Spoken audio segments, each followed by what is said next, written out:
December of 1936, the most dramatic abdication in modern European history appeared to reach its quiet conclusion. Edward VIII, once the sovereign of the largest empire on earth, signed away his crown for love and stepped out of the public spotlight. The newspapers spoke of romance and sacrifice. The palace spoke of closure. And the British government hoped desperately that the problem had been solved. Edward became the Duke of Windsor. He left Britain. He left duty. He left power behind. Or so it seemed. History, however, is rarely so tidy. And by the spring of 1940, as Europe began to collapse under the weight of war, Edward VIII would return not to the throne, but to the centre of a far darker calculation, a calculation that did not involve ceremony or sentiment, but strategy, a plan whispered through diplomatic back channels and intelligence reports, a plan known today as Operation Willie. This is the story of how a king who no longer ruled nearly became the most dangerous man in Britain. By 1940, the world had changed beyond recognition. Nazi Germany surged across the continent with terrifying speed. Poland had fallen. Scandinavia was compromised.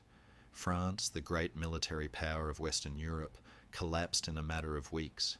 British troops fled the beaches of Dunkirk, leaving behind equipment, confidence, and the illusion of security. In London, the mood was not heroic. It was grim. Britain stood alone. In moments like these, wars are not decided only by tanks and aircraft. They are decided by legitimacy, by symbols, by who the people believe should rule, and who they believe has the right to command obedience. And this was where Edward VIII returned to relevance. Though he no longer wore the crown, Edward remained deeply dangerous in one crucial way. He had once been king. Millions of Britons still remembered him. Some sympathised with him. Others believed he had been wronged. And foreign powers, particularly Nazi Germany, understood that a former monarch could be weaponised far more effectively than any bomb. To Berlin, Edward was not an exile. He was an opportunity. The German leadership believed that Britain's greatest vulnerability was internal fracture. They knew that invasion would be costly, but destabilization from within offered a different path to victory.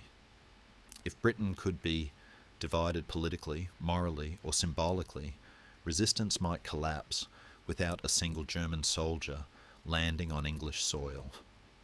Edward VIII, embittered and displaced, fit neatly into that vision. The idea behind Operation Willie was deceptively simple. It was not a formal military operation, nor was it ever signed into law by the highest levels of the German state. Instead, it was a loose but persistent effort by German diplomats, intelligence officers, and intermediaries to place Edward under German influence, or at the very least to keep him available as a future option. If Britain were invaded, Edward could be presented as a restored monarch, a king who would negotiate peace, a figure who might legitimise a pro-German settlement, and even if invasion never came, the mere existence of Edward as a potential alternative ruler posed a destabilising threat. The Germans believed Edward was sympathetic to their cause. They pointed to his 1937 visit to Germany, where he and Wallace Simpson toured factories, met officials, and were greeted with unmistakable enthusiasm by the Nazi press. They noted his criticisms of British foreign policy, his resentment toward the establishment that had forced him from the throne, his sense of personal injustice. None of this proved treason, but it did not need to. In intelligence work, suspicion is often enough.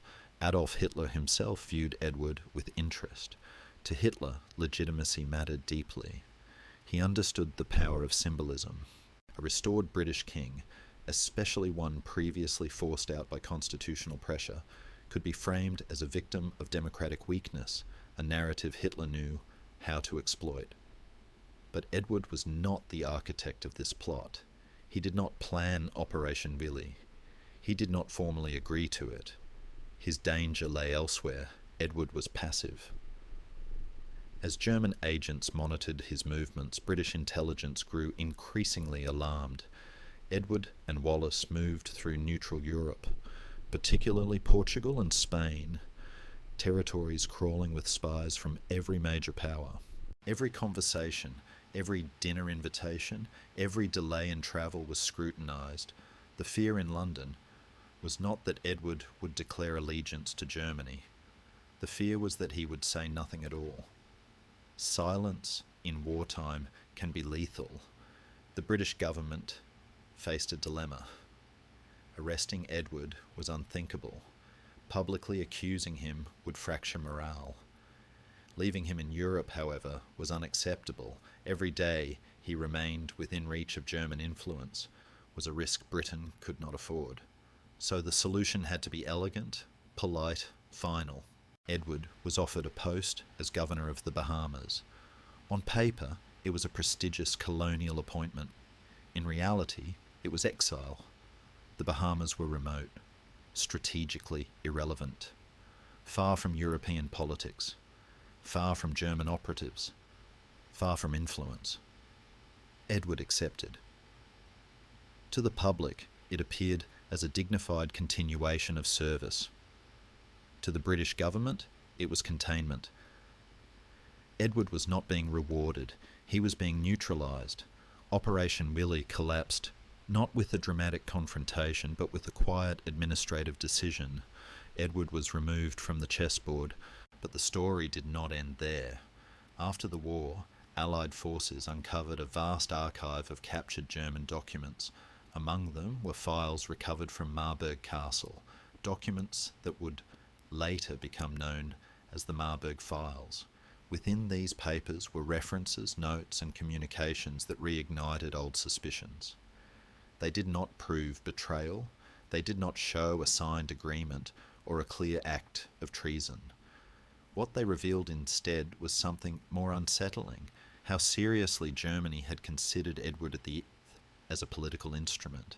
They showed that Edward had been discussed, evaluated, weighed, and that, for British authorities, was enough to justify decades of silence.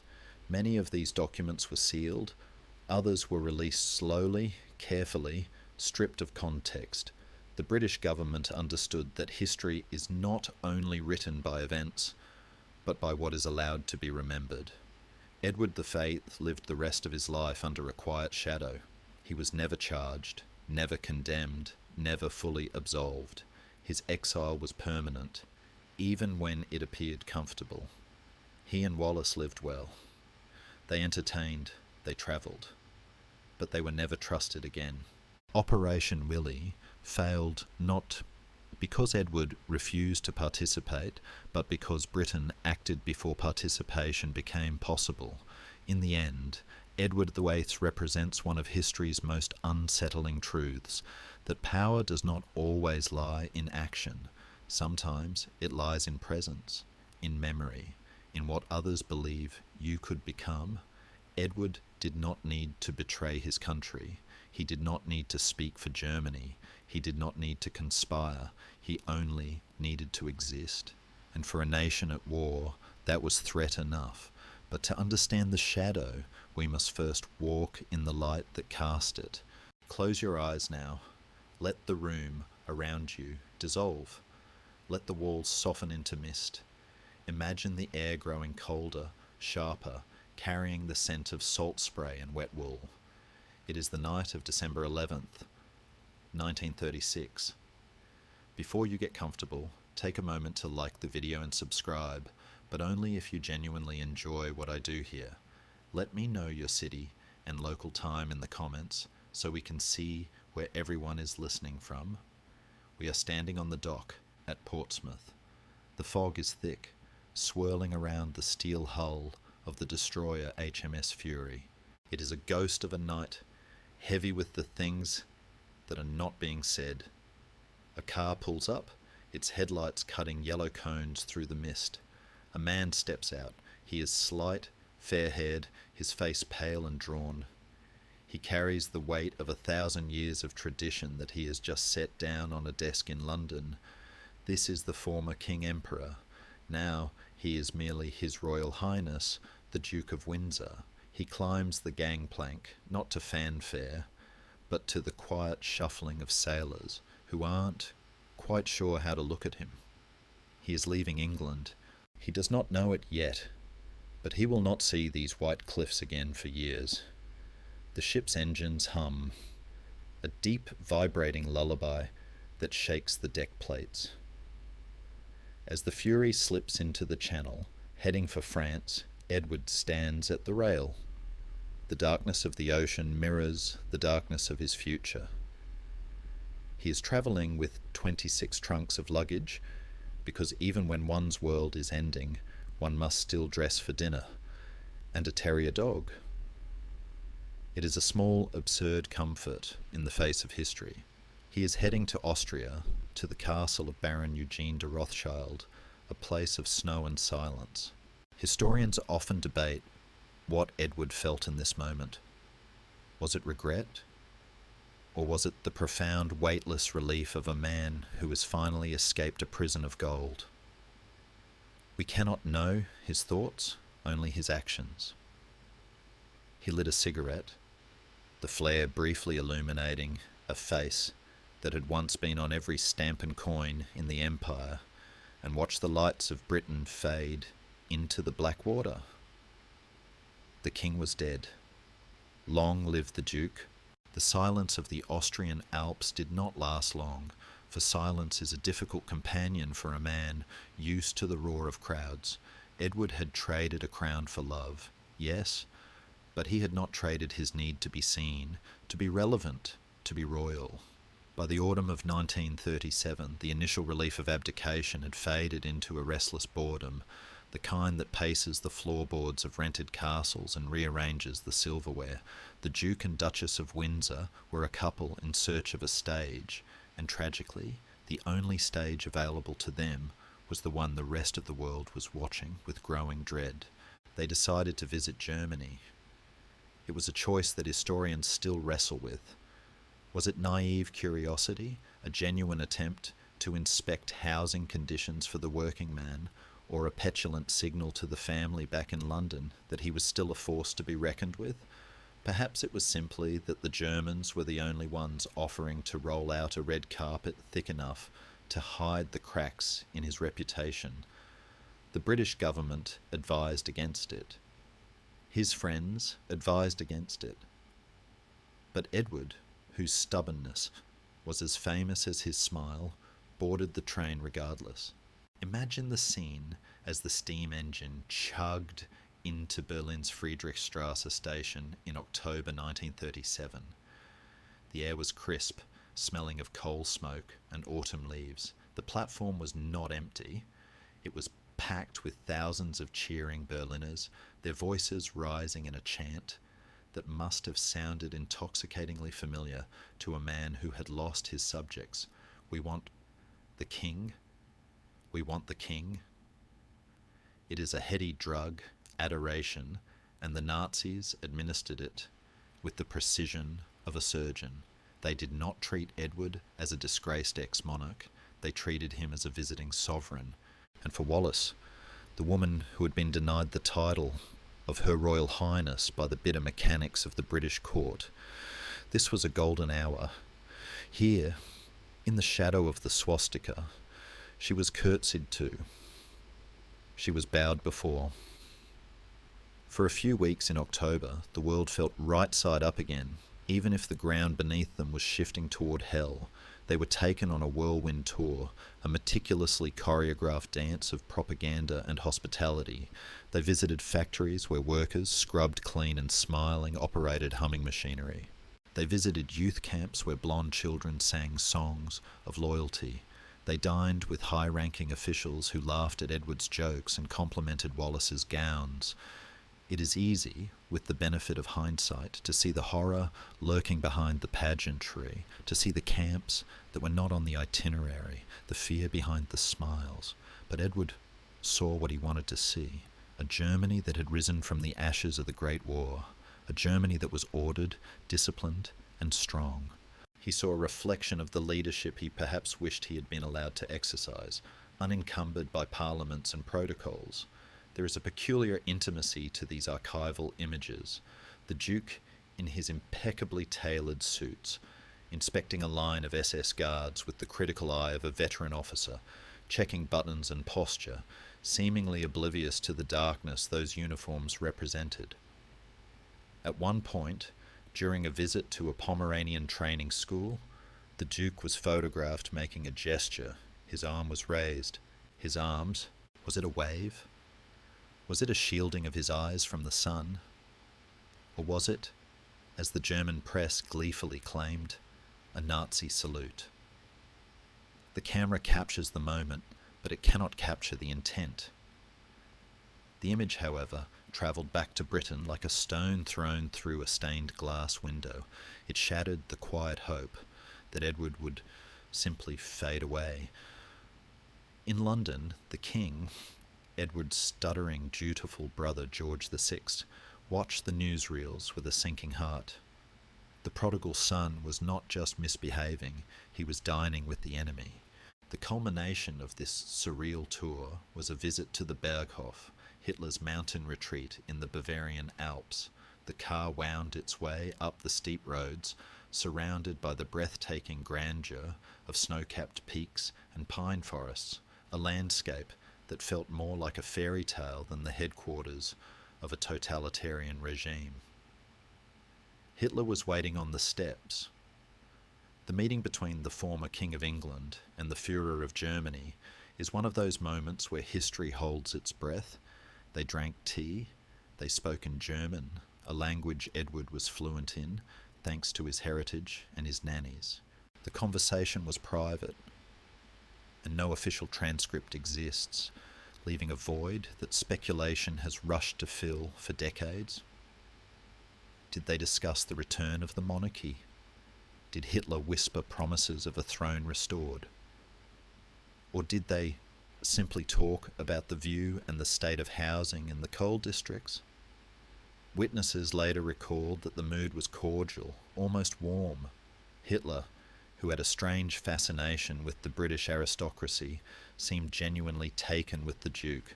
He later remarked to his inner circle that Wallace would have made a good queen, a compliment that, given the source, carries a chill all its own. The visit ended. The Windsors boarded their train back to Paris, their trunks slightly heavier with gifts, and their egos inflated by the flattery of dictators. They believed they had acted as ambassadors of peace, building bridges where diplomats had built walls. Edward, in a letter to a friend, described the trip as very interesting, a phrase that performs a great deal of heavy lifting for a tour of the Third Reich. But the seeds had been planted. To the German High Command, Edward was no longer just a celebrity. He was a potential asset. They had seen his vanity, his resentment, and his pliability. They had tested the waters and found them warm. To the British intelligence services, the file on the Duke of Windsor grew thicker, stamped with new urgency. He was no longer just a constitutional crisis, he was a security risk. As the train rattled west, leaving the orderly fanaticism of Germany for the chaotic freedom of France, the Duke likely adjusted his tie, checked his watch, and thought about dinner.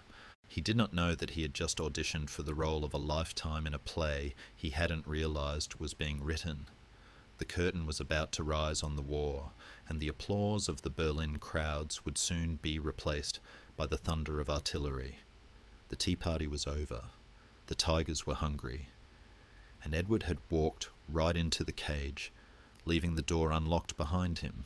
When the world finally broke in September 1939, the sound was not a bang, but a siren wailing over the rooftops of London and Paris. For millions, it was the signal to grab gas masks and herd children into cellars.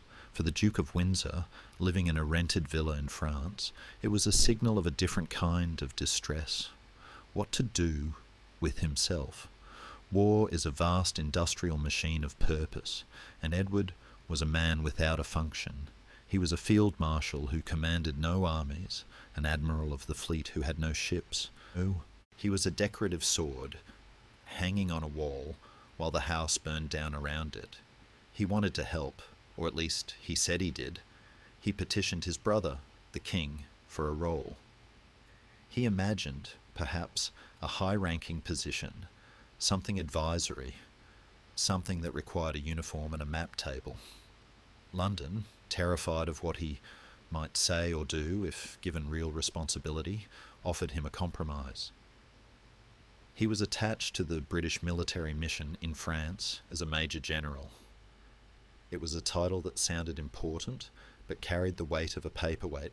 His job, essentially, was to visit the front lines, inspect the troops, and report back on morale and defences. It was busy work. It was a way to keep him occupied and, crucially, under the watchful eye of the military command. But Edward, ever the individualist, did not stick to the script. He toured the Maginot Line, that great, supposedly impregnable chain of forts that France had built along its border with Germany. He walked through the concrete tunnels, peered through the periscopes, and chatted with the soldiers who were bored, cold, and waiting for a war that hadn't quite started yet, the period known as the Phony War. And then he did something that made the blood of British intelligence run cold. He wrote reports, but he didn't just send them to London. He talked. He voiced his opinions at dinner parties in Paris. He complained about the strategy. He pointed out the weaknesses he had seen, the gaps in the defences, the poor quality of the equipment, the low morale of the French conscripts. In a normal officer, this would be indiscretion. In a former king, it was catastrophic. The Germans were listening. Paris in 1939 was a city of whispers, a playground for spies, where a waiter pouring wine might be working for the Abwehr, and a charming countess at a soirée might be reporting to Berlin. Edward's loose talk was not treason in the deliberate sense. He wasn't handing over maps in a dark alley, but it was intelligence gold. He was a man who knew things, and he was a man who liked to talk to show that he knew things. There is a story, perhaps apocryphal, but spiritually true, of the Duke complaining that the war was a terrible inconvenience because it had interrupted his plans to redecorate his new home. It captures the surreal bubble in which he and Wallace lived, a bubble where the shortage of silk for curtains was discussed with the same gravity as the shortage of ammunition for the artillery. The British government grew increasingly nervous. They weren't just worried about what he was saying, they were worried about who he was. As the Phony War dragged on through the winter of 1939 and into the spring of 1940, a sense of unease settled over the Allied command. They knew the German hammer was going to fall. They just didn't know when. And they knew that when it did, the Duke of Windsor would be a liability. He was a symbol of the old order, a man who had publicly questioned the wisdom of the war, a man who had shaken Hitler's hand. If France fell, what would happen to him? Would the Germans capture him? Would they parade him through Berlin as a trophy? Or worse, would they use him? These fears were not unfounded. While Edward inspected bunkers and complained about the cold, the architects of Operation Willie were already sketching their first drafts. In Berlin, the file on the Duke was moved from the observation stack to the active stack. They knew he was in France. They knew he was frustrated. They knew he felt marginalised by his own country. They began to wonder if the boredom of the general could be turned into the opportunity of the Reich. Meanwhile, the Duke continued his strange twilight existence. He and Wallace dined at Maxim's. They attended the opera. They played golf. They lived as if the war were a distant thunderstorm, something happening to other people in other places. But the storm was moving faster than they realised. On May 10th, 1940, the sky fell. The German army smashed into the Low Countries, and France, with a ferocity that stunned the world. The Maginot Line, the very defences Edward had inspected, was bypassed as if it weren't there. The panzers rolled through the Ardennes, through the forests that were supposed to be impassable, and raced toward the sea. The Phony War was over. The shooting war had begun, and the Duke of Windsor, the bored general, suddenly found himself in the path of the most efficient military machine history had ever seen. The time for dinner parties was over. The time for running had begun. But even as the sirens wailed and the refugees began to clog the roads, Edward's first concern was not the state of the French army or the safety of the British Expeditionary Force. His first concern, frantically communicated to his staff, was how to get Wallis and her substantial collection of jewellery out of Paris before the Germans arrived. The bubble had popped. The reality of war, sharp and bloody, was rushing in. And in the chaos that followed, the Duke would make a series of choices that would lead him further and further away from the safety of his homeland and deeper into the spider's web that was being spun for him in Berlin. The boredom was gone. The danger had just arrived. The fall of France was not a slide. It was an avalanche. In late May 1940, the roads south from Paris became rivers of despair. Cars, trucks, bicycles and horse-drawn carts clogged every artery, a slow-moving flood of humanity fleeing the advancing grey shadow of the Wehrmacht. Mattresses were strapped to roofs. Bird cages swung from handlebars. Children cried in the dust. And in the midst of this tragic exodus was a convoy that looked like it had taken a wrong turn from a royal procession. The Windsors were leaving. Their departure was a frantic, gilded spectacle. The Duke and Duchess did not flee with a single suitcase and a prayer like the refugees around them. They fled with an entourage. Their convoy consisted of several cars, loaded to the axles, not with food or medical supplies, but with the accumulated detritus of a royal life in exile. There were trunks of clothes, cases of silverware, boxes of papers, and of course the jewellery. The Duchess's jewels were legendary. Emeralds, diamonds, sapphires, stones that carried histories as heavy as the crown Edward had left behind. They were packed with the care usually reserved for infants. As they drove south, navigating the chaos of the collapsing nation, the Duke was reportedly in a state of high agitation, but his anxiety was not focused solely on the German tanks rumbling toward Paris. He was obsessed with his property. He worried about the house they had left behind in Paris at 24 Boulevard Suchet. He worried about the linens. He worried about his suits. It is a jarring image, the world ending in fire and blood, and a former king fretting over his upholstery. They stopped first at the Château de la Croix on the Riviera, their rented summer home. It was a temporary sanctuary, a white villa overlooking the blue indifference of the Mediterranean, but even here, the war was closing in. Italy, sensing France's death throes, declared war on June 10th. Now the threat came from the east as well as the north. The Riviera was no longer a playground, it was a trap.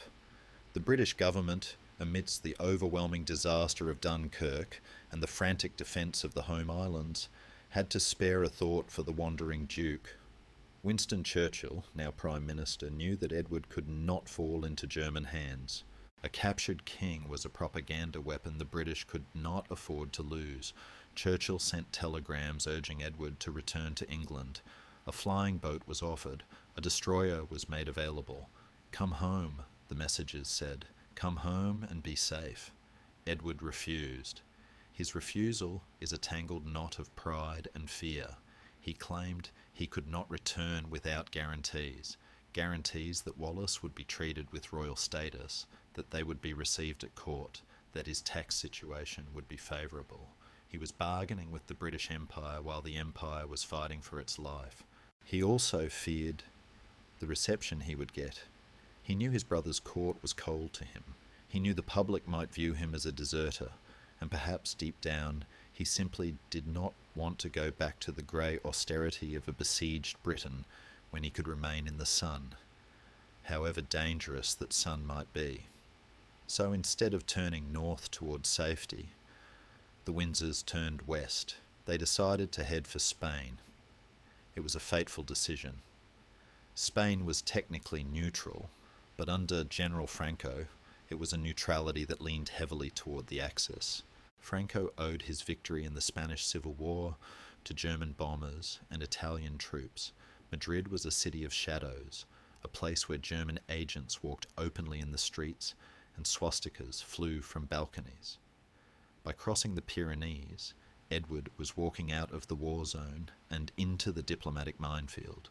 The journey to the Spanish border was a nightmare of confusion. They had to navigate roadblocks manned by nervous French soldiers who saw spies in every shadow. They had to scrounge for petrol in a country that had run dry.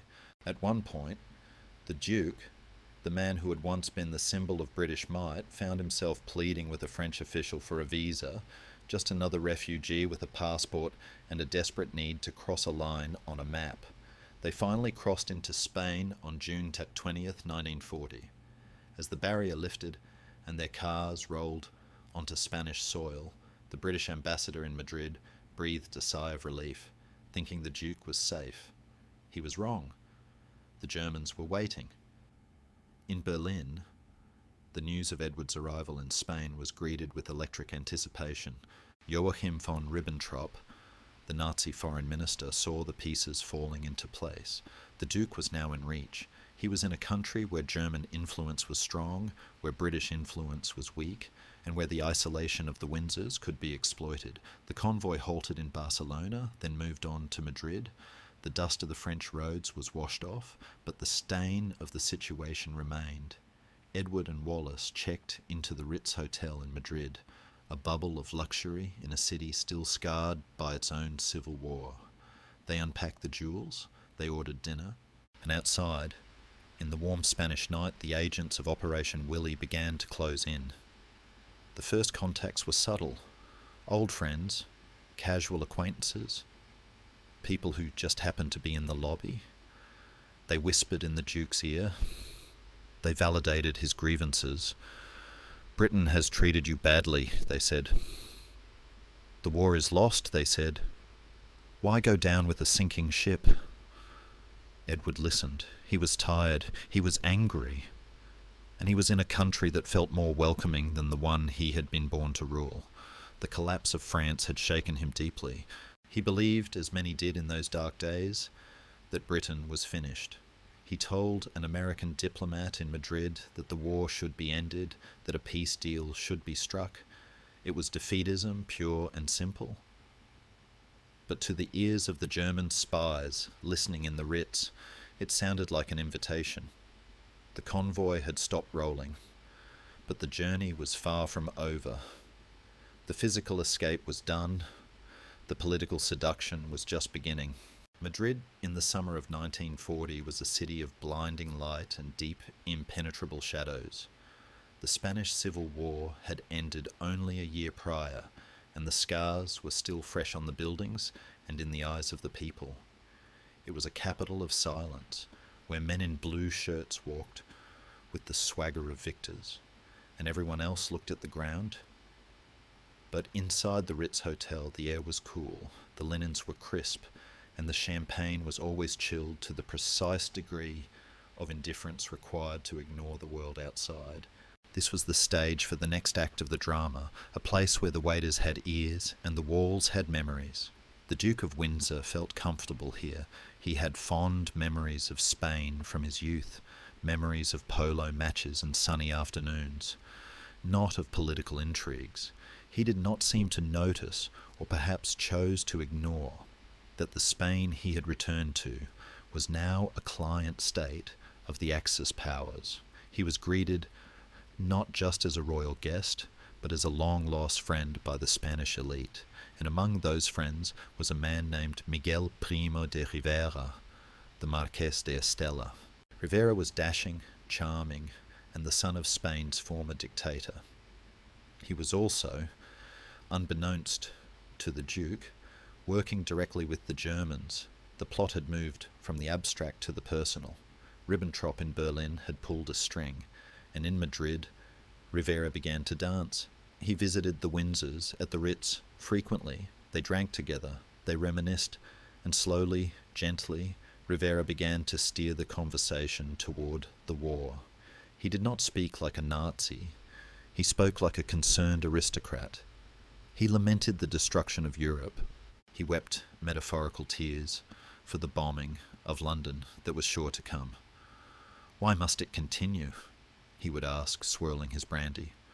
Why must England be destroyed for the sake of a few stubborn politicians? Edward, frustrated and feeling abandoned by his own government, found himself nodding along. It is a seductive thing to be told that you are the only sane man in an asylum. Rivera fed the Duke's ego, suggesting that perhaps, if the right man were in charge, peace could be salvaged. The Duke's own words during these days, recorded in secret reports sent back to Berlin, are chilling in their defeatisms.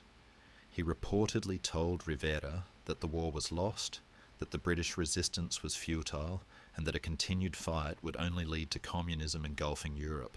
He was not speaking as a traitor who wanted his country to burn.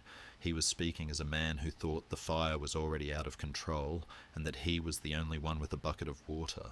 But the bucket he was reaching for was poisoned. While Rivera charmed the Duke in the hotel bar, another drama was playing out in the British Embassy.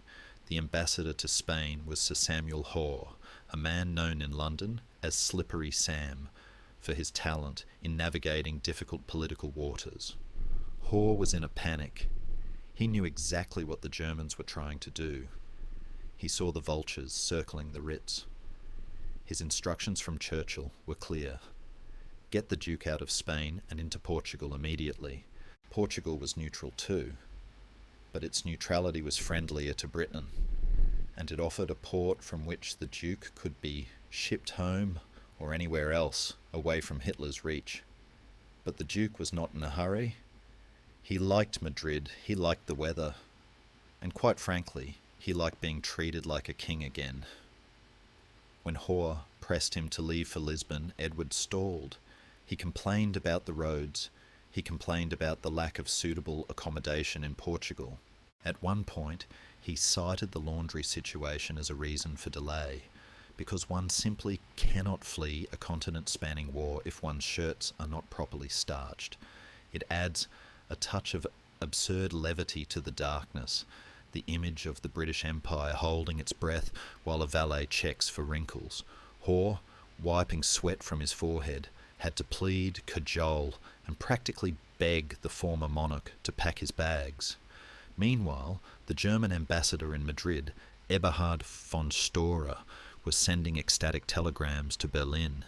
The Duke is with us, he reported. He is considering an offer.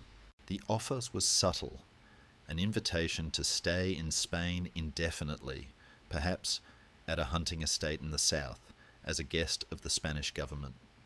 It sounded like hospitality. In reality, it was house arrest wrapped in velvet. If the Duke accepted, he would be trapped, available for the Germans to produce whenever they needed a puppet. Historians still argue about how close Edward came to accepting this offer. Some believe he was merely being polite, playing for time while he negotiated his future with London. Others believe he was genuinely tempted by the prospect of sitting out the war in a Spanish castle, waiting for the call to return as a peacemaker. The truth likely lies in the murky middle, in the mind of a man who had spent his life having doors opened for him and could not conceive that this particular door led to a dungeon. The tension in Madrid reached a breaking point in late June. Hoare finally managed to secure a departure date. The cars were loaded, the trunks, all of them, were strapped down. But even as the engines idled, the German plotters made one last desperate attempt. Rivera visited the Duke again. He warned him that Portugal was dangerous. He whispered rumours, fabricated entirely by German intelligence, that the British Secret Service planned to assassinate the Duke as soon as he crossed the border. "Don't go," Rivera urged. "Stay here where you are safe." It was a psychological masterstroke, playing on Edward's deep-seated paranoia. The Duke hesitated. He looked at the cars. He looked at the hotel. He looked at his wife. whose safety was his obsession. For a moment, the entire operation hung in the balance of a single decision. If he stayed, Operation Willie would have succeeded in its first phase. He would have been a pawn on the continent, but something, perhaps a lingering sense of duty, perhaps simply the relentless pressure from Ambassador Hoare, pushed him forward. He decided to go to Lisbon. The Germans had missed him by inches, but they were not giving up. As the convoy pulled away from the Ritz, leaving the whispering shadows of Madrid behind, the German agents didn't pack up and go home. They simply got in their own cars and followed. The stage was changing, but the play was the same. The road to Lisbon was long, hot, and dusty, and every mile took the Duke closer to the ocean, but not necessarily closer to safety. The net had been cast in Spain, and though it had come up empty this time, the fishermen were patient. They knew that Portugal was a small country, and the ocean was a very big place. And in the trunk of the car, amidst the suits and the silverware, the invisible baggage of the Duke's indiscretions travelled with him, heavier than any gold.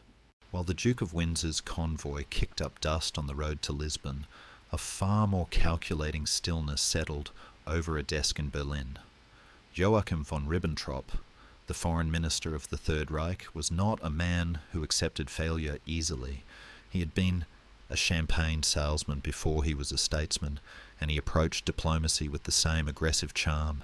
Sell the product, no matter the cost, and if the customer hesitates, lock the door until they buy. He had watched the Duke slip through his fingers in Madrid, but he saw this not as an end, but as a complication. The Windsor project needed a new architect, a new blueprint, and a much tighter grip. The idea that coalesced in Ribbentrop's mind was known as the Berlin Blueprint. It was the formalization of what had been, until now, a loose collection of opportunistic nudges. No longer would they rely on friendly Spanish aristocrats to drop hints over brandy. This would be a coordinated intelligence operation with a single, terrifying objective: to turn the Duke of Windsor into a weapon against his own country. Ribbentrop sat in his office, the walls adorned with the heavy, intimidating art of the new regime, and dictated a series of telegrams that would set the wheels of Operation Willie into high gear. The logic was cold and precise. Britain was preparing for invasion. Operation Sea Lion was in the planning stages. The Luftwaffe was gathering its strength to pound the RAF into submission. But Ribbentrop knew that the British spirit was stubborn. Even if London burned, the people might fight on under Churchill's growling defiance. To break them, Germany needed a symbol that trumped Churchill. They needed a king. The Berlin Blueprint envisioned a scenario where, following a successful invasion or a negotiated surrender, Edward the Sovereign would be restored to the throne. He would be the peace king, the monarch who saved his people from further destruction by shaking hands with Hitler. It was a role that played perfectly to Edward's own self-image as a man of peace, a man misunderstood by warmongers. But to get him to the throne, they first had to get him into their custody. Ribbentrop's plan had two prongs. The first was seduction. They would continue to feed Edward's ego, to promise him the respect and financial security he felt he had been denied. They would offer him a castle in Spain, a limitless allowance, and the adoration of a continent. The second prong was fear. This was the darker side of the blueprint. They would fabricate threats against his life, ostensibly from the British Secret Service, to make him believe that his only safety lay with his German friends. They would isolate him from his family, cut his lines of communication, and surround him with agents who would whisper poison in his ear. Ribbentrop was convinced that Edward was essentially a weak man, controlled by his wife and motivated by money and vanity. In the cynical calculus of the Nazis, these were levers that could be pulled. To execute this plan, Ribbentrop needed a man on the ground who was as slippery as he was ruthless. He didn't want a soldier, he wanted a spy. He wanted someone who could lie with a smile and kill with a handshake. He found his man in the upper echelons of the SS. But before the agent was dispatched, the groundwork had to be laid in Lisbon. The German ambassador to Portugal, Baron Oswald von Heuningen-Huene, was ordered to prepare the trap. He was a diplomat of the old school, uncomfortable with the gangster tactics of the Nazis, but he followed his orders. He began to scout locations, to line up intermediaries, to prepare the psychological terrain for the Duke's arrival. Lisbon was a city on the edge of the world, a neutral port where refugees, spies, and royalty washed up like driftwood. It was a place of blinding white light and deep Atlantic shadows, where the cafes were full of people waiting for ships that might never come. Into this atmosphere, the Berlin blueprint was inserted like a virus.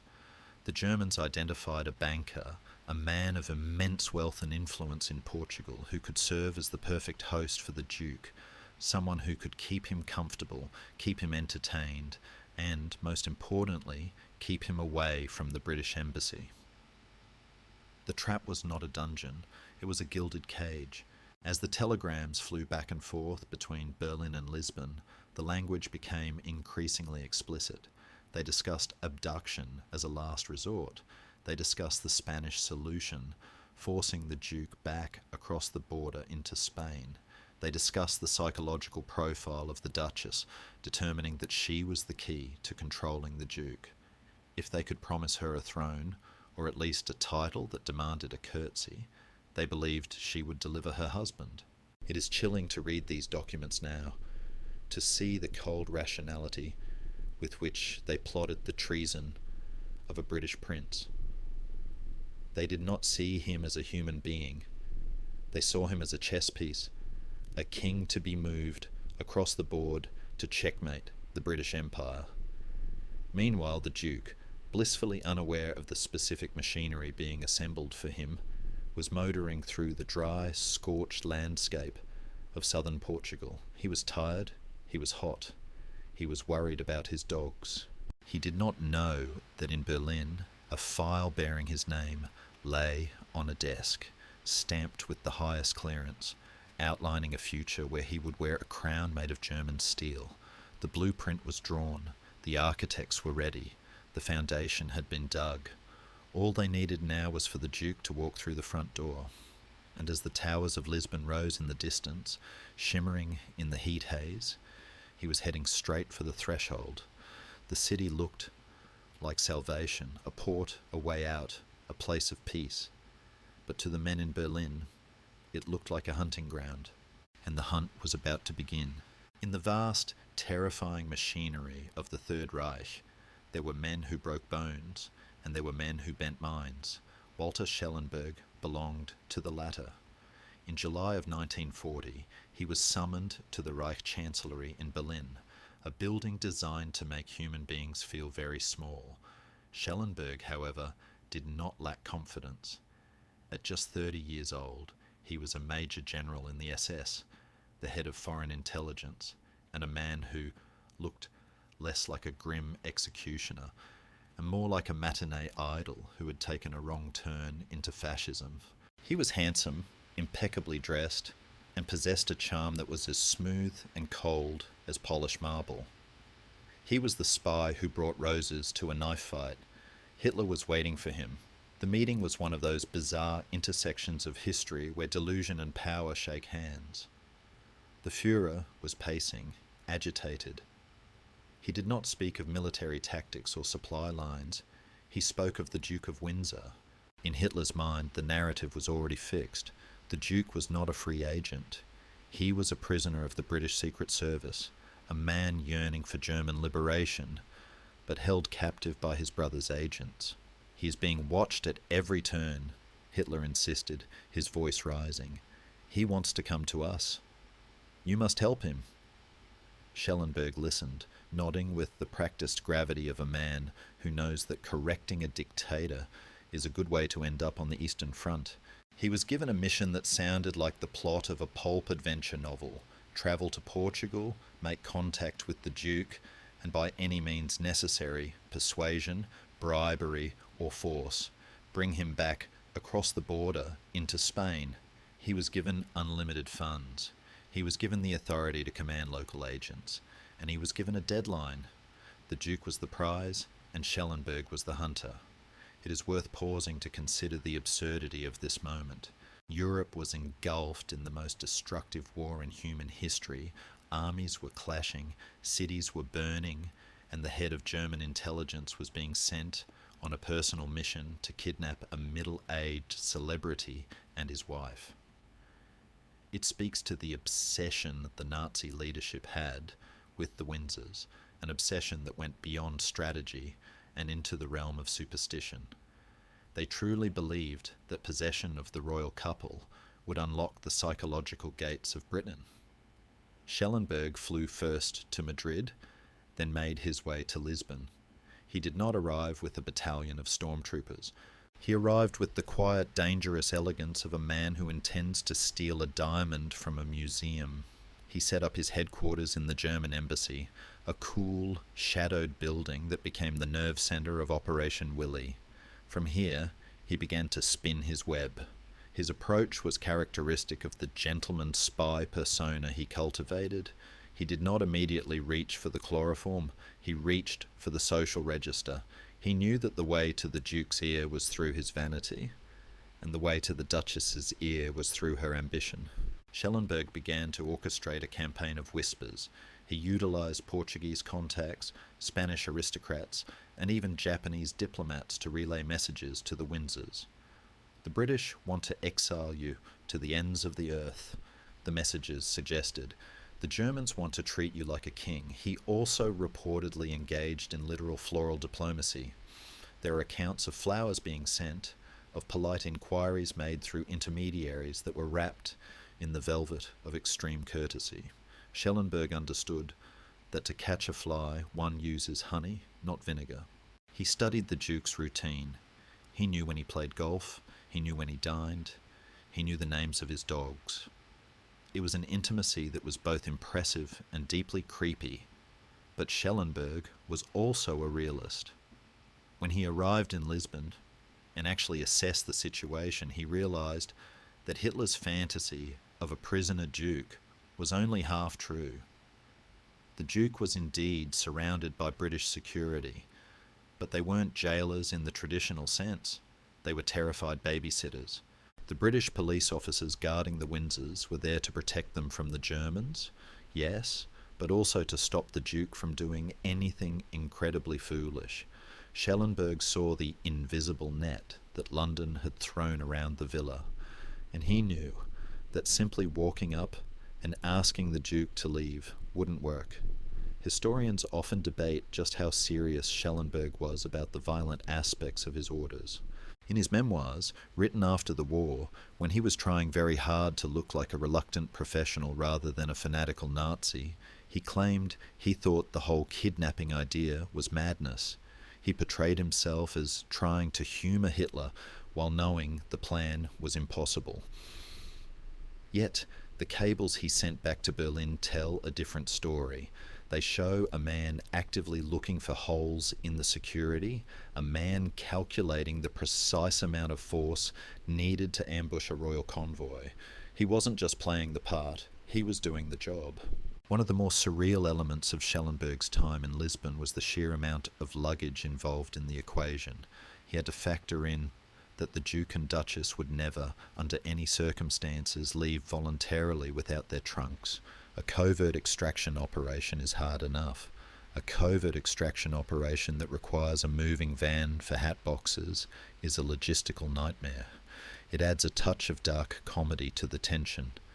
The lethal efficiency of the SS crashing against the immovable object of royal baggage. As July wore on, Shelonburgg tightened the screws.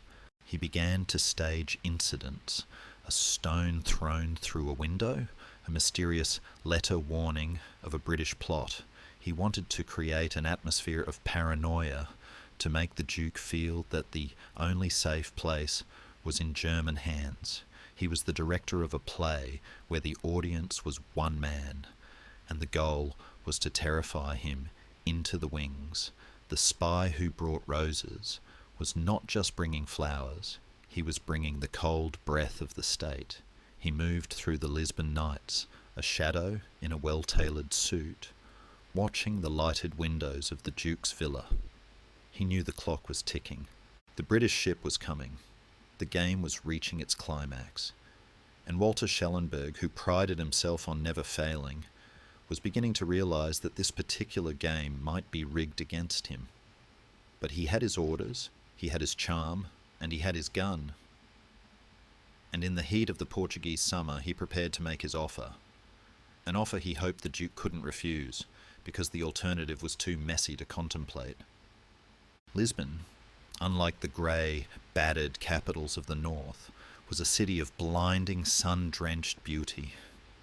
It was a place of pastel buildings climbing steep hills, of trolley cars rattling over cobblestones, and of the wide, glittering Tagus River spilling into the Atlantic. For the refugees crowding the cafes in Rossio Square, the city was a purgatory of waiting. But for the Duke and Duchess of Windsor, installed in the opulent villa of a wealthy banker in the seaside resort of Estoril, it was a gilded waiting room. The air smelled of jasmine and sea salt, a deceptive perfume that masked the rot of intrigue. It was here, in this sunlit corridor between the ocean and the war, that the Spanish trap was sprung. It did not snap shut with the violence of steel teeth.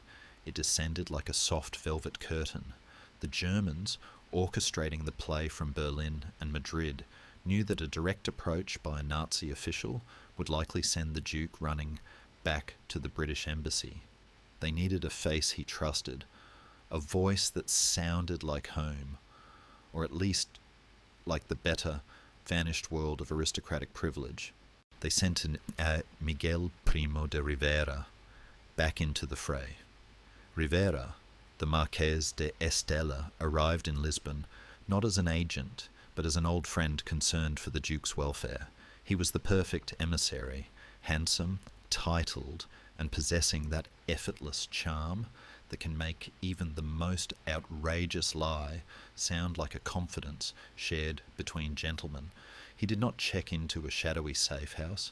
He walked right up to the front door of the Villa Bocca do Inferno, a name that translates, with heavy irony, to the mouth of hell where the Windsors were staying. The British security detail, sensing the shark in the water but unable to bar a Spanish nobleman from visiting a British duke, had to let him pass. Rivera found Edward in a state of high anxiety. The British government was pressing him to board a ship for the Bahamas. The Duke viewed this not as a tropical posting, but as a sentence to a penal colony with better weather. He felt he was being swept under the rug, silenced, and removed from the European stage where he believed he still belonged. Rivera sat down, likely over a glass of something cold and expensive, and began to speak the lines written for him by German intelligence, though he delivered them with the improvisational flair of a true believer. He told the Duke that he had come from Madrid with a warning. "The British do not want you in the Bahamas for your safety," he whispered. "They want you there to ensure your silence." He spun a tale that was terrifyingly plausible to a man already steeped in paranoia. He claimed that the British Secret Service, under orders from the ruthless men in London, planned to eliminate the Duke if he showed any sign of independence. "They cannot afford for you to be free," Rivera might have said, leaning in close. "You are too powerful a symbol." The alternative he offered was seductive in its simplicity. Return to Spain. "Come back to Madrid," Rivera urged, "or better yet, travel to the south of Spain to a hunting estate in Granada. There the Duke could wait out the war in luxury, treated with the honour due a king, protected by the Spanish government, and, crucially, kept far away from the murderous British agents." It was a lie, of course. The hunting estate was merely a holding pen, a place where the Germans could isolate him completely before moving him to Berlin. But to Edward, who felt unwanted by his own country, The offer of sanctuary in a Spanish castle sounded like the embrace of a friend. Historians often debate the depth of Rivera's complicity here. Was he a committed fascist agent, fully aware he was delivering the Duke to Hitler, or was he a Spanish patriot who genuinely believed that extracting the Duke from British control would help keep Spain out of the war? The documents suggest he was closer to the former, acting as a willing conduit for Ribbentrop's schemes, but playing the role with the emotional conviction of the latter.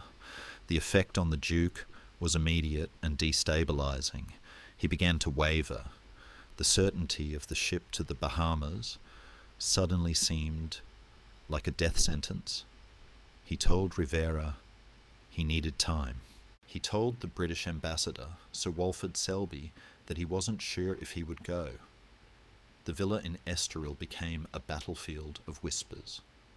On one side, the stiff, frantic British diplomats, checking their watches and pointing to the waiting ship. On the other, the charming Spaniard, pouring more wine and pointing to the map of Spain. The tension was not military, it was psychological, it was a siege of the mind, and in the middle of it all was Wallis. The Germans had calculated that she was the weak link, the ambitious woman who wanted to be a queen. Rivera courted her as intensely as he did the Duke. He hinted that in a German-dominated Europe, her past would be forgotten, and her status would be elevated. He played on her fear of the Bahamas, painting a picture of a humid, mosquito-ridden backwater where her beauty would wither unseen. The British intelligence officers in Lisbon were tearing their hair out. They knew Rivera was poisoning the well. They intercepted cables. They watched the comings and goings.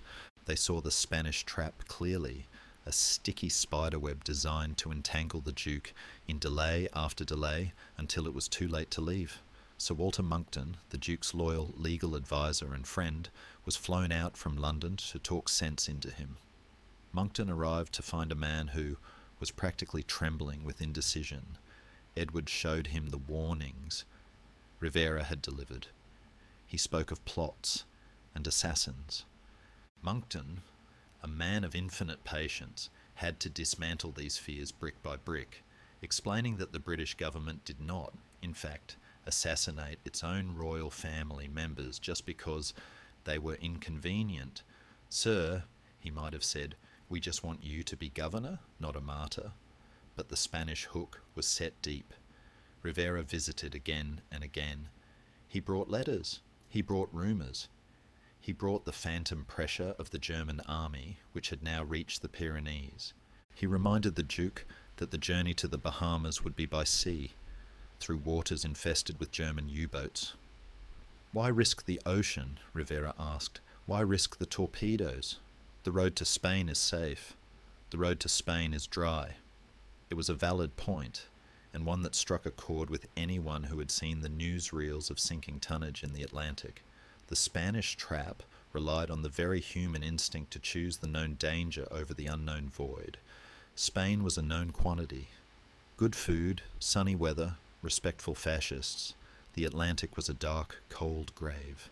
As the days ticked by, in July 1940, the Duke stalled. He found reasons to delay packing. He argued about the route. He argued about the accommodations on the ship.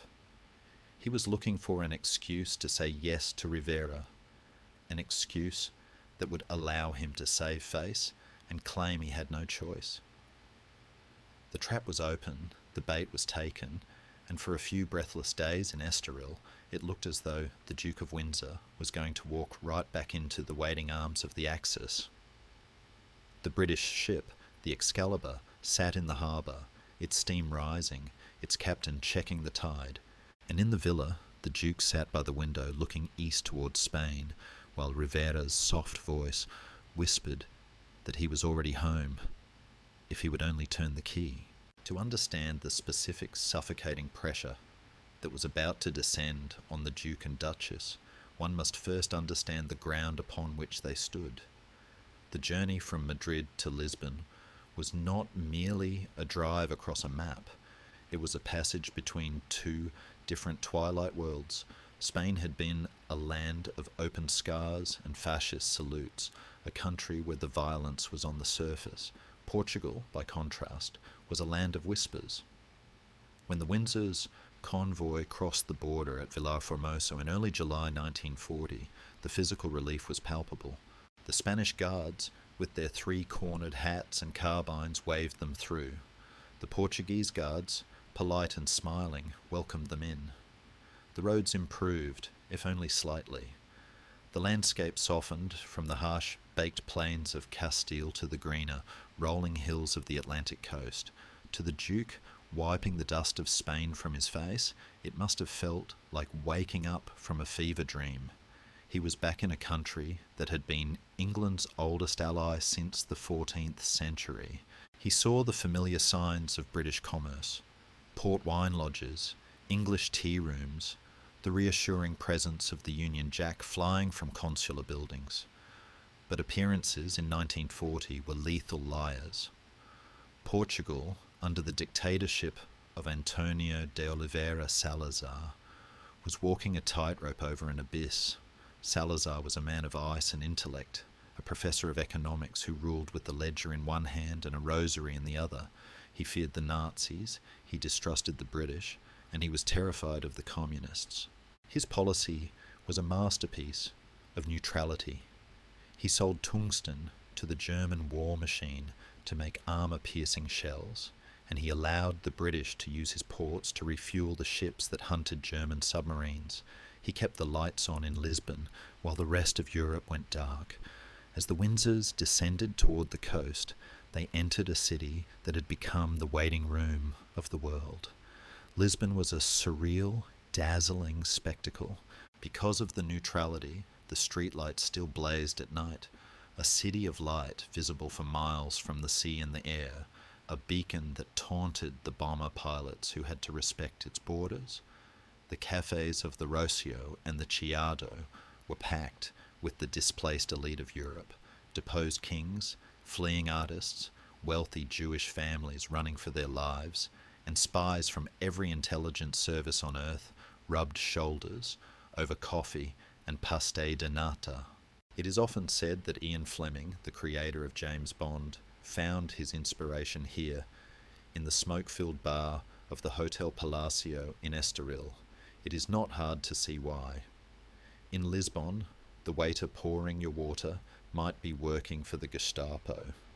The doorman might be on the payroll of MI6, and the beautiful woman at the roulette wheel might be reporting to Moscow. Information was the currency, and rumours were the change. Into this glittering, treacherous carnival rolled the former King of England. He did not go to a hotel in the city centre. He did not go to the British Embassy's residence. Instead, he headed for the coast, to the resort town of Estoril, often called the Coast of Kings because of the sheer number of exiled monarchs living in its villas. The air here was cooler, smelling of pine and salt spray. The Atlantic Ocean crashed against the cliffs with a rhythmic, pounding violence that earned one local landmark the name Boca do Inferno, the mouth of hell. The choice of location was significant. Estoril was a playground, it had a casino, it had golf courses, it had beaches. It was a place designed for leisure, which made it the perfect prison for a man who had nothing to do but worry. The Duke and Wallace were installed in a villa that was elegant, spacious, and terrifyingly exposed. It's here that the fragile neutrality of the outline becomes a physical sensation. The Duke was technically safe. There were no German tanks in the streets, but the German presence was everywhere. The German embassy in Lisbon was a fortress of activity, its roof bristling with radio antennas that broadcast directly to Berlin. German agents sat in the cafes of Estoril reading newspapers and watching who came and went from the Duke's villa. They did not need to invade. They only needed to watch, to wait, and to whisper. Historians often point out a grim irony in the Duke's situation during these weeks. He believed he was escaping the war. In reality, he had moved to the very centre of the secret war. In France, the danger had been artillery. In Lisbon, The danger was a conversation. Every dinner party was a minefield. Every introduction was a potential trap. The Duke, with his lack of political instinct and his desperate need for validation, was walking blindfolded through a room full of razor blades. He complained about the heat. He complained about the smallness of the villa compared to his French home. He wrote letters to London demanding that his servants be sent to him. It is difficult, looking back, not to feel a surge of frustration at this misplaced priority. The world was on fire, and Edward was worried about his butler. But perhaps this obsession with the trivial was a defense mechanism, a way to impose order on a life that had spun wildly out of control. As the sun set over the Atlantic, casting long purple shadows across the white walls of Estoril, the Duke likely stood on his terrace and looked west. Somewhere out there, across thousands of miles of ocean, was the Bahamas. It was safety. It was obscurity. It was a dusty colonial outpost where he would be forgotten. And behind him, to the east, lay Europe, burning, broken, but still calling his name. The road to Lisbon had ended. The road to the future was splitting in two. And waiting at the gate of his villa, smiling a smile that didn't quite reach his eyes, was the man who had been chosen to make the decision for him. The banker was about to open his door. The man who opened the door was not a soldier, nor a spy in the trenchcoat sense of the word. He was a banker. Ricardo Espírito Santo was one of the wealthiest men in Portugal, a titan of finance whose name, translated, meant Holy Spirit. It was a name that carried a certain irony, for in the summer of 1940, Ricardo was playing a role that was less divine and more Machiavellian. He was the master of the house, the host with the most, and the keeper of the keys to the Duke of Windsor's gilded cage. Ricardo was a man of impeccable taste and profound ambiguity. In neutral Lisbon, he was the ultimate pivot point, a man who banked for the British and the Germans alike. He moved through the diplomatic salons with the ease of a shark, gliding through a coral reef, offending no one and observing everyone. To the British Embassy, he was a person of deep suspicion. Known for his pro-German sympathies and his unsettling closeness to the Nazi hierarchy. To the Duke of Windsor, however, he was simply a marvellous host. The villa Ricardo placed at the Duke's disposal was a masterpiece of comfort. Situated in Cascais, near the dramatic cliff formation known as the Barca do Inferno, the house was a fortress of luxury. It had high walls that blocked out the prying eyes of the press. It had terraced gardens that smelled of hibiscus and sea spray. It had a staff of silent, efficient servants who anticipated every need before it was spoken. After the dusty chaos of the flight from France and the tense stopover in Spain, this villa felt like a restoration of the natural order. Edward and Wallace could finally exhale, but comfort is a powerful anaesthetic. The British ambassador, Sir Walford Selby, was horrified when he learned where the Duke was staying. He knew what London knew, that putting the former King of England in the home of a German-leaning banker was like storing a lit match in a powder keg. Selby pleaded with the Duke to move to a hotel or to the ambassador's own residence. It is not safe, he argued. It looks improper. Edward refused. He liked the villa. He liked the privacy. And crucially, he liked Ricardo. The banker did not lecture him on duty. He poured him excellent vintage port.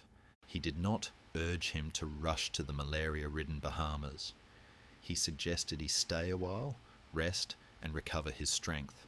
Ricardo was the velvet glove on the iron hand of Operation Willie. He was not there to kidnap the Duke. He was there to make the Duke want to stay.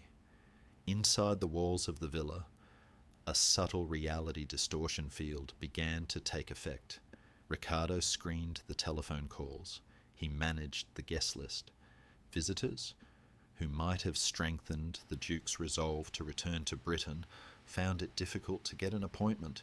Visitors who whispered about the hopelessness of the war and the wisdom of a negotiated peace found the gates thrown wide open.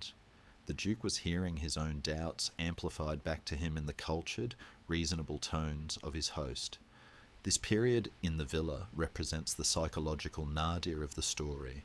Edward was not physically trapped. He could have walked out the gate at any time, but he was paralysed by his own grievances. He spent his days playing golf on the sun-baked links of Estoril, often with Ricardo by his side. They talked of many things, and though we have no transcripts of those conversations on the fairway, intelligence reports suggest the themes were consistent. Britain is losing. Churchill is a warmonger. There is still a role for a king who understands peace. It is a chilling image, the Duke of Windsor putting for birdie under the blue Portuguese sky, while the Battle of Britain began to rage in the skies over his former kingdom. While Spitfires engaged Messerschmitts over the English Channel, Edward was discussing the quality of the turf in Cascais. The disconnect was absolute. Ricardo Espirito Santo was delivering exactly what Berlin wanted, a king in stasis. As long as Edward was in the villa, he was not in London rallying morale, and he was not in the Bahamas out of reach. He was here, on the shelf, kept fresh and ready for the moment Germany might need him. The banker's role was to keep the shelf comfortable. Wallis, too, was ensnared by the luxury. She had feared the loss of her lifestyle more than anything else, and Ricardo reassured her that dignity and comfort were still possible, but perhaps not in a Britain that had rejected her. The villa became a microcosm of the court they felt they deserved, attentive, private, and respectful. But outside the high walls, the pressure was building. The British government was losing patience. The Holy Spirit might have been a gracious host, but the men in London were preparing an exorcism. They realised that polite requests were no longer enough. The Duke was not just a wayward brother anymore. He was a strategic liability, living in the guest room of the enemy. The time for telegrams asking please was over. The time for commands was approaching. As the sun went down over the Boca do Inferno, the waves crashed against the rocks with a violence that shook the ground. Inside the villa, the crystal glasses tinkled gently. The contrast was perfect. The storm was outside, and the silence was inside. But silence, as the Duke was about to learn, is not the same thing as peace. It is merely the space where the next thunderclap is gathering its strength. While the Duke of Windsor sipped port in the scented gardens of Estoril, the atmosphere in London was one of damp wool, stale tobacco smoke, and existential dread. We must shift our gaze now, away from the sun-drenched coast of Portugal, to the subterranean labyrinth beneath the Treasury building in Whitehall, the cabinet war rooms. Here the air was recycled and thin. The walls were covered in maps where red pins marked the terrifying advance of the swastika. And at the centre of this bunker sat a man who had no patience for golf, no patience for hesitation, and absolutely no patience for a former king who was flirting with the enemy. Winston Churchill had always been a romantic about the monarchy. He had supported Edward during the abdication crisis, standing by him when others fled, a loyalty that had nearly cost Churchill his political career. But Churchill the friend was now Churchill the Prime Minister, and the man who led Britain in 1940 was a creature of iron and fire. He saw the world with a terrifying clarity. He knew that Britain was about to face the onslaught of the Luftwaffe. He knew that national unity was the only shield they had left. And he knew, with a certainty that chilled him, that the Duke of Windsor was a crack in that shield. The reports from Lisbon were keeping him awake. The intelligence services were feeding him a steady diet of alarm. The Duke is meeting with Spaniards. The Duke is delaying. The Duke is surrounded by German agents. Churchill realised that the gentle approach, The offers of flying boats and polite suggestions had failed. The Duke was not behaving like a British subject. He was behaving like a sovereign negotiating a treaty. It was time to remind him that there was only one king, and he was currently sitting in Buckingham Palace. Churchill drafted a telegram. It is one of the most significant communications of the war, though it involved no troop movements or bombing coordinates. It was a verbal artillery shell aimed directly at the Villa Bocca do Inferno. The language was not diplomatic. It was military. It did not ask, it ordered. Churchill instructed the Duke to take up his post as governor of the Bahamas immediately. He made it clear that no further delays would be tolerated, and then he played his ace. He reminded the Duke that he held the rank of Major General in the British Army. As such, he was subject to military law. If he refused a direct order in wartime, he would be liable to a court-martial. Let those words sink in. A court-martial. The British government was threatening to arrest the former king, the man who had been the face of the empire, and try him as a deserter. It was a threat of such staggering magnitude that it is almost impossible to comprehend. It meant a public trial. It meant disgrace. It meant the final, irrevocable destruction of the Windsor name. Churchill was not bluffing. He was telling Edward, in the starkest possible terms, that the crown he had worn did not protect him from the duty he owed. When this telegram arrived in Lisbon, it landed with the force of a physical blow. Sir Walford Selby, the ambassador who had been wringing his hands for weeks, finally had a cudgel. He delivered the message to the villa. One can imagine the scene, the sunlight streaming through the windows, the comfortable furniture, the silence of the room as the Duke read the words that stripped away his illusions. He was not a special case. He was not a negotiator. He was a soldier who was AWOL. Edward was furious. His pride, always his most sensitive organ, was wounded. He ranted to his staff. He complained to Wallace. He called it an outrage.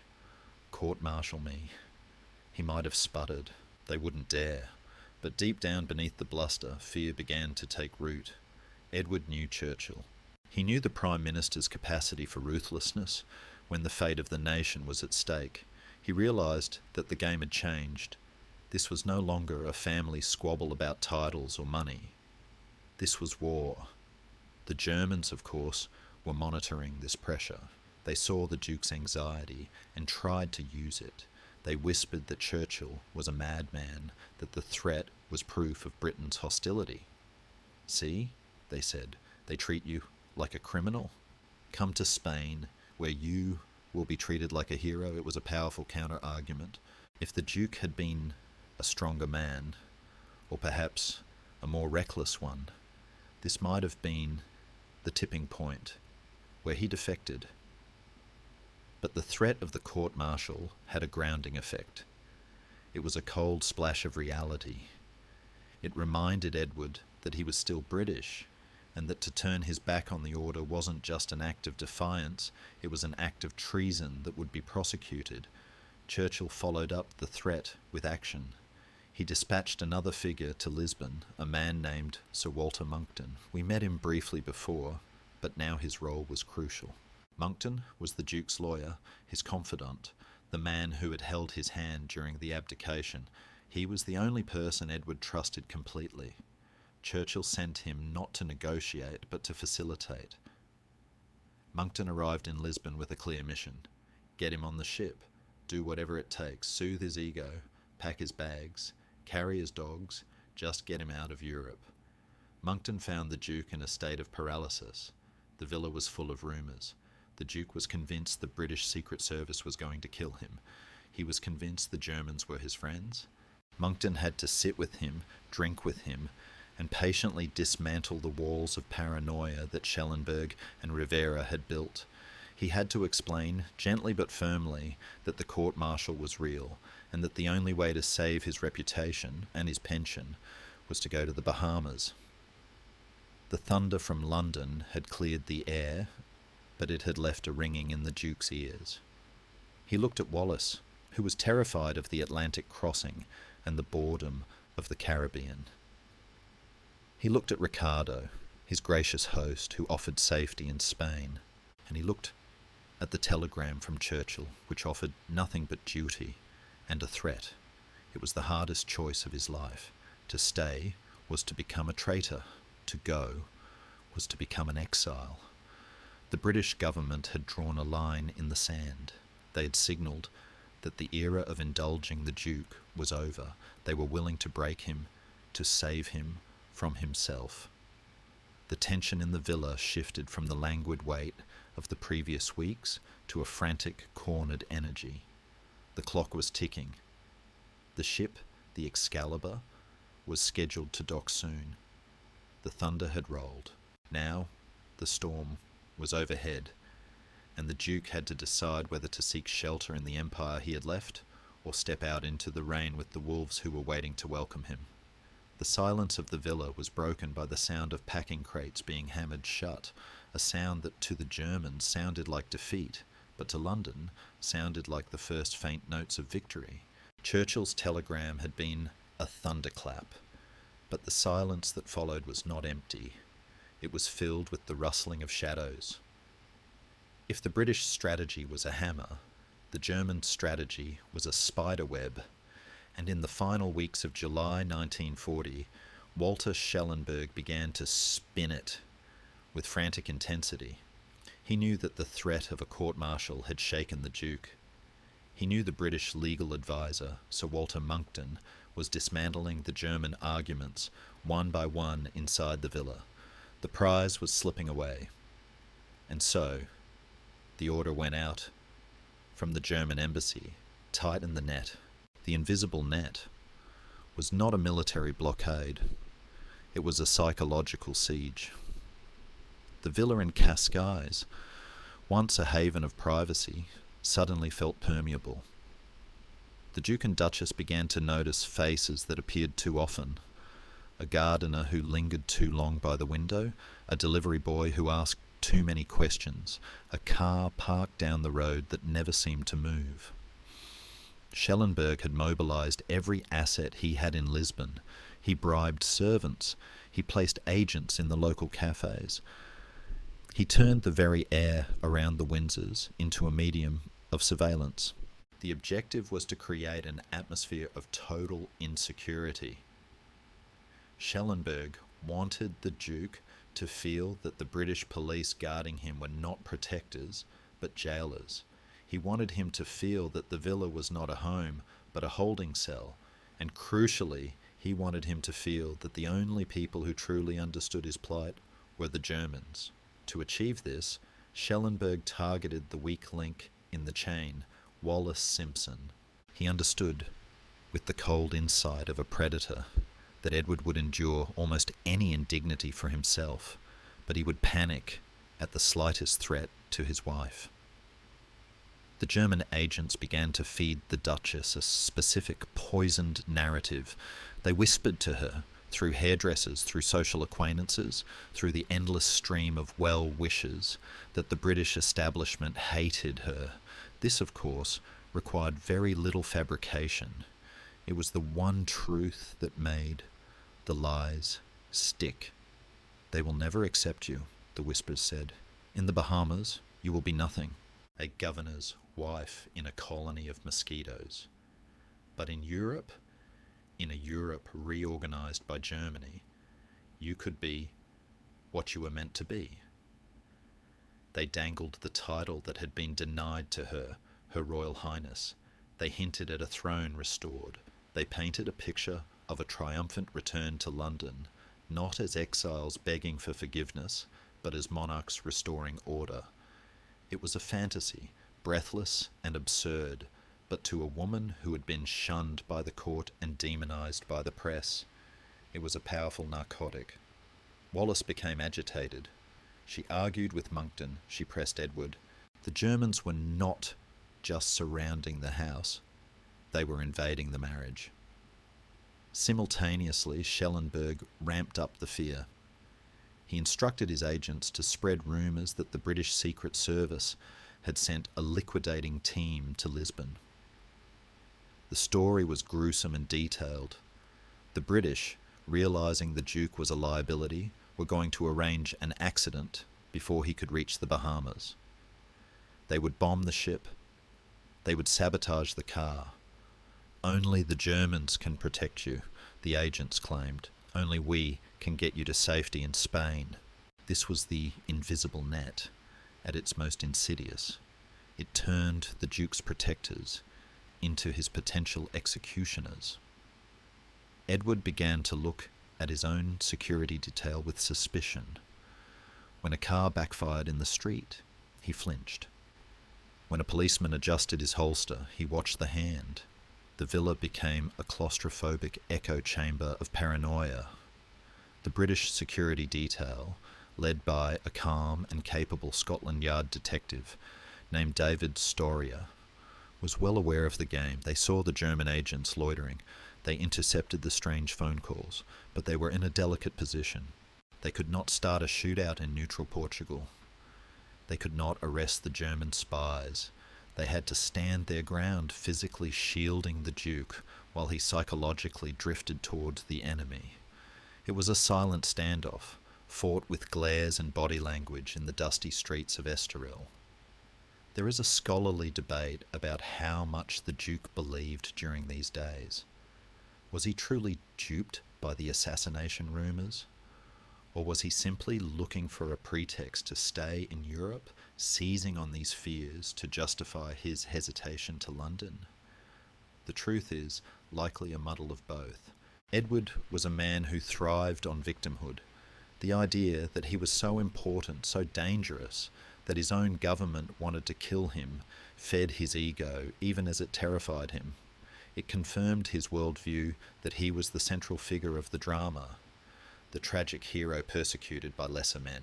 Shelonburgg, watching from the shadows of the German embassy, felt the tension rising. He reported to Berlin that the Duke was wavering. He requested more time. He requested more funds. He was close, he felt. He just needed one push. One final event to snap the tether between the Duke and the British government. But the net was not just catching the Duke, it was catching the attention of the world. The American press had arrived in Lisbon. The story of the wandering Windsors was becoming a global sensation. Flashbulbs popped whenever they left the villa. This publicity was a double-edged sword. It fed the Duke's vanity, but it made a covert abduction impossible. Shelonburgg couldn't simply stuff the most famous couple in the world into a trunk and drive them to Spain while Life magazine was watching, so the strategy had to remain psychological: squeeze the Duke, flatter the Duchess, terrify them both. As July bled into August, the heat in Lisbon intensified. Both meteorologically and politically, the invisible net was pulled tight. The Duke was thrashing, and in the dark corners of the villa's garden, the German agents waited, scissors in hand, ready to cut the strings that bound the king to his country, if only he would hold still long enough. The sun over Estoril was relentless, a blinding white glare that bleached the colour from the flowers and drove the residents into the cool shadows of their shutters.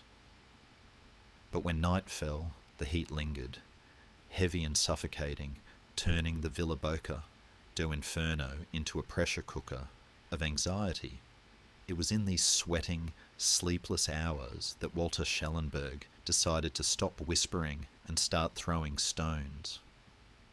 The invisible net had been tightened, but the Duke was still stationary. He was frightened, yes, but he was also paralysed by indecision. Fear, Shelonburgg realised, needed a shape. It needed a sound. It needed to break something. And so, the sophistication of international espionage was temporarily set aside for the crude, terrifying tactics of a ghost story. Imagine the scene. It is late July. The dinner dishes have been cleared. The Duke and Duchess are sitting in the drawing room, perhaps trying to read, perhaps trying to ignore the packing crates that stand like wooden sentinels in the hallway. The house is quiet, save for the rhythmic ticking of a clock and the distant murmur of the Atlantic. Suddenly, the silence is shattered. Crash! The sound of glass breaking is primal. It bypasses the intellect and goes straight to the nervous system. A stone hurled from the darkness of the garden smashes through a window. Shards of glass scatter across the polished floor. The Duchess screams.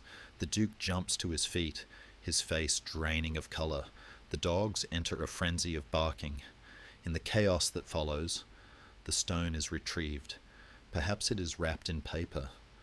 Perhaps there is a note attached, scrawled in a rough hand, warning of British traders, or time running out.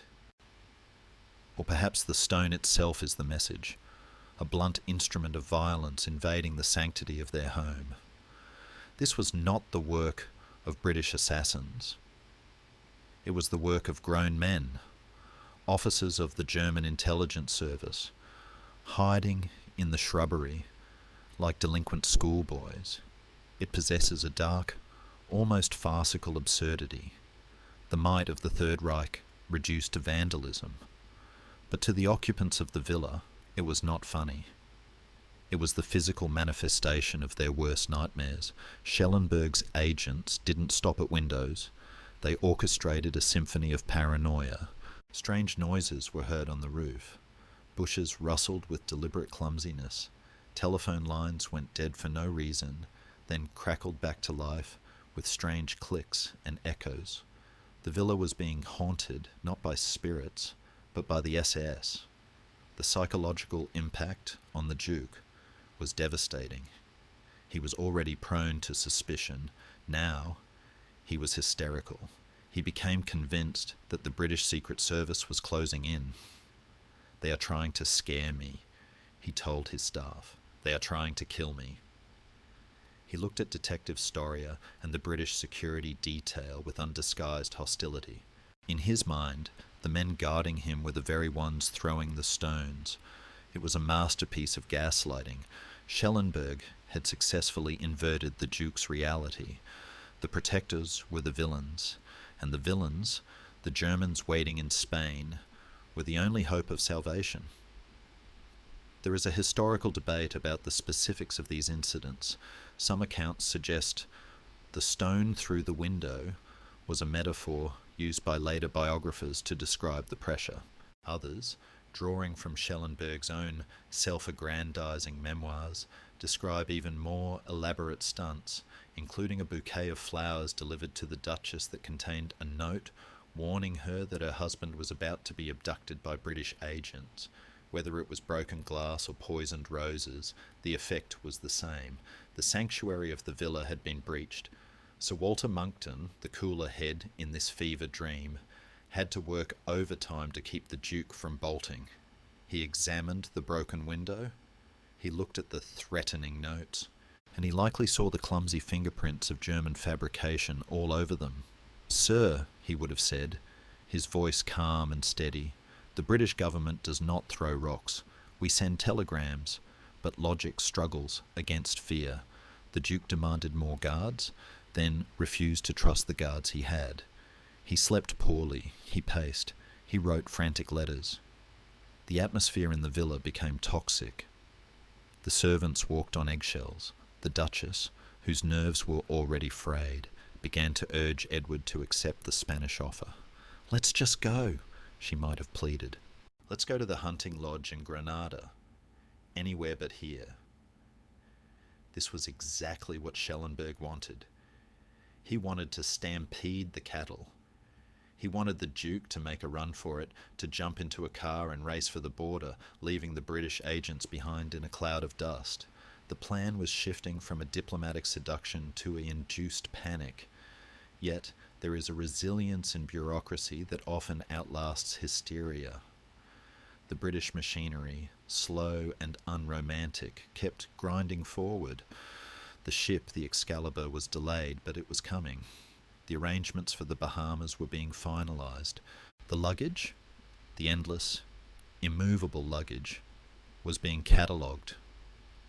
The sheer weight of the Duke's possessions acted as an anchor. You cannot flee into the night when you have 30 trunks of suits and a collection of silver pipe cleaners. The mundane logistics of royal life were in a strange way foiling the dynamic plot of the spies. Shelonburgg, watching from the outside, grew frustrated. The stone had shattered the window, but it hadn't broken the lock. The Duke was terrified, yes, but he was still there. He was still drinking his morning tea. He was still listening to Monckton. The fear was consuming him, but it hadn't yet moved him. As the end of July approached, the stones at the window phase of Operation Willie reached its limit. Shelonburgg realised that terror alone wasn't enough. The Duke was a creature of habit, and his habit was to stay put until someone packed his bags for him. If the ghost story wouldn't drive him out, Shelonburgg would have to consider a different genre of story altogether. He would have to consider a thriller.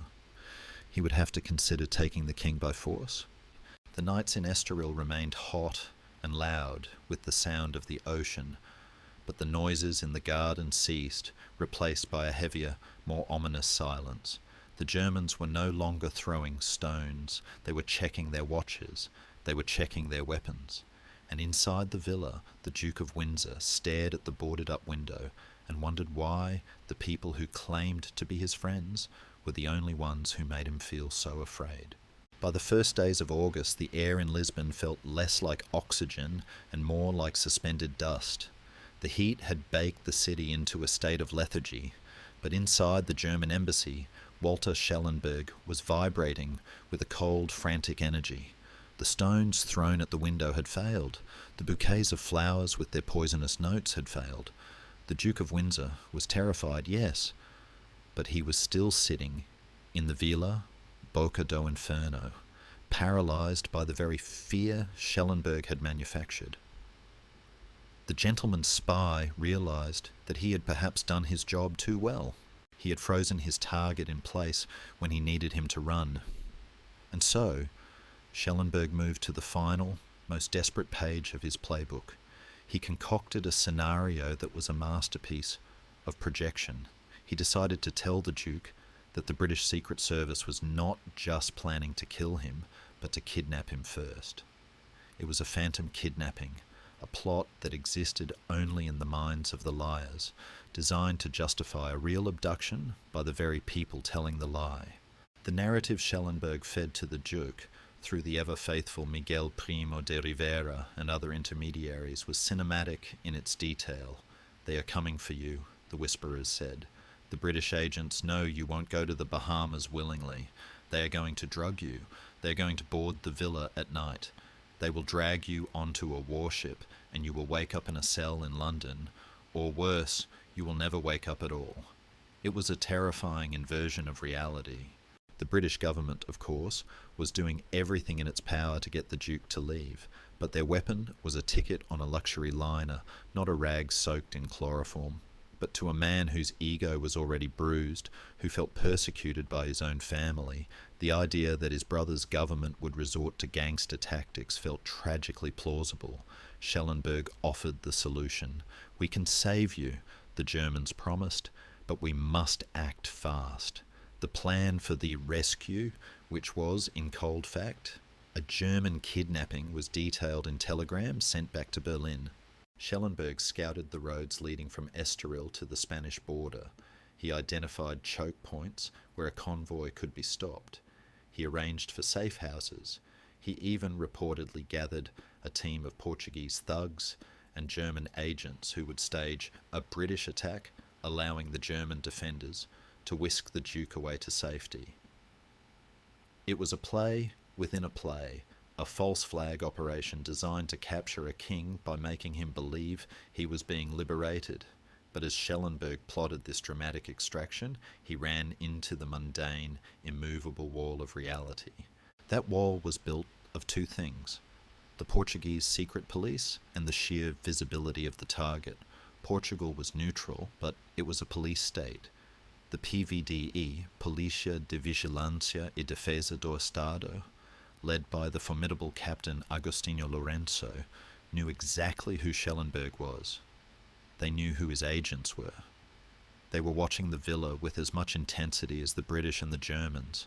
Shelonburgg realised that he couldn't simply shoot his way out of Estoril. A gun battle involving the former King of England on neutral soil would be a diplomatic catastrophe that would echo for a century. And then there was the Duke himself. He was not a package that could be easily smuggled. He was not a microfilm. He was a man who travelled with a retinue, a wife who demanded luxury, and those infamous dogs. The idea of stuffing the Windsors into the back of a sedan and racing through the night was logistically impossible. They would need a caravan, and a caravan attracts attention. Historians have long debated the sincerity of Shelonburgg's kidnapping plot. In his memoirs, written years later, when he was trying to save his own neck, he claimed the entire scheme was a bluff, a way to keep Hitler happy while knowing full well it would never happen. He portrayed himself as the sane man managing the delusions of a dictator, but the archival evidence from 1940 suggests a man who was genuinely trying to find a way to make it work. He requested weapons, he requested authorization, he was checking the tide tables and the moon phases. He was a professional trying to solve a puzzle, even if the pieces didn't fit. Inside the villa, the pressure of this phantom kidnapping reduced the Duke to a shadow of himself. He stopped sleeping. He held secret meetings with his Spanish friends in the garden, looking over his shoulder for the British assassins who weren't there. He was living in a thriller novel where the villain and the hero had swapped masks. He told Monckton, his lawyer, that he feared for his life. Monckton, exhausted and patient, had to keep grounding him. "Sir, the only people threatening you are the ones offering to save you. The tragedy of the moment lies in the Duke's vulnerability." He was a man who had been raised to believe that the world revolved around him. Now, that belief was being weaponized. The Germans used his self-importance against him. They told him he was so powerful that Britain had to destroy him. It was a flattery of the darkest kind. As the first week of August began, the tension reached a breaking point. The British ship Excalibur, the actual vessel, not a phantom one, was finally approaching Lisbon. The deadline was no longer theoretical. It was hull and steam. Shelonburgg knew his window was closing. He had to make a choice: launch the abduction and risk a shootout, or fold his hand and let the Duke go. He sat in his car, parked on a dusty road overlooking the ocean, watching the waves crash against the Boca do Inferno. He smoked a cigarette, the smoke curling into the hot night air. He had the plan. He had the men. He had the motive. But he also had the cold calculation of a survivor. He knew that a failed kidnapping was worse than no kidnapping at all. If he tried and failed, he would be the man who shot at a king. The phantom kidnapping remained just that, a ghost. It haunted the villa. It terrified the Duchess, and it filled the cables to Berlin with sound and fury. But it never materialized into steel and lead. It was a psychological weapon that fired blanks. Yet for the Duke, the fear was real. He was standing on the precipice, convinced that unseen hands were reaching for him from the dark. He did not know that the hands were paralyzed by their own complexity. The true kidnapping was not of his body, but of his peace of mind. And in that regard, Shelonburgg had succeeded brilliantly. He had turned the Duke's final days in Europe into a nightmare of suspicion, ensuring that even if Edward left, he would carry the poison of distrust with him across the ocean. The car engine started. Shelonburgg drove away from the cliff. The phantom faded, but the ship was coming, and the luggage, the endless, anchoring luggage, was waiting to be moved. The transition from a spy thriller to a farce is often just a matter of lighting and props. In the first days of August 1940, the shadows of assassination and abduction receded, replaced by the harsh, unforgiving light of logistical reality. The phantom threats faded, and in their place appeared the most formidable obstacle of all, the luggage. To understand the Duke of Windsor, one must understand his relationship with objects. He had given up the crown jewels, but he had clung to everything else with a desperate, white-knuckled grip. As the departure date loomed, the Villa Bocca do Inferno ceased to be a centre of international intrigue and became a warehouse of royal anxiety. The halls were lined with trunks. Not 5, not 10, but nearly 30 oversized steamer trunks, reinforced with steel and leather, stamped with the ciphers of a life that no longer existed. There were cases of silver, there were boxes of linen, there were golf clubs, shotguns, and enough suits to outfit a regiment of dandies. There were crates of mineral water because the Duke distrusted the local tap. And of course, there were the Duchess's jewels, hidden in secret compartments, scrutinised and counted and worried over. This was not a refugee family fleeing a war. It was a portable court, a snail attempting to carry a golden shell on its back. Sir Walter Monckton, the lawyer, who had been fighting off Nazis and prime ministers for weeks, now found himself fighting the Battle of the Baggage. The American export liner Excalibur was due to dock in Lisbon on August 1st. It was a scheduled stop, and the ship would not wait. Monckton had to coordinate the movement of this mountain of leather and brass to the docks, all while the Duke was still debating whether he wanted to go at all. It is a scene of profound absurdity.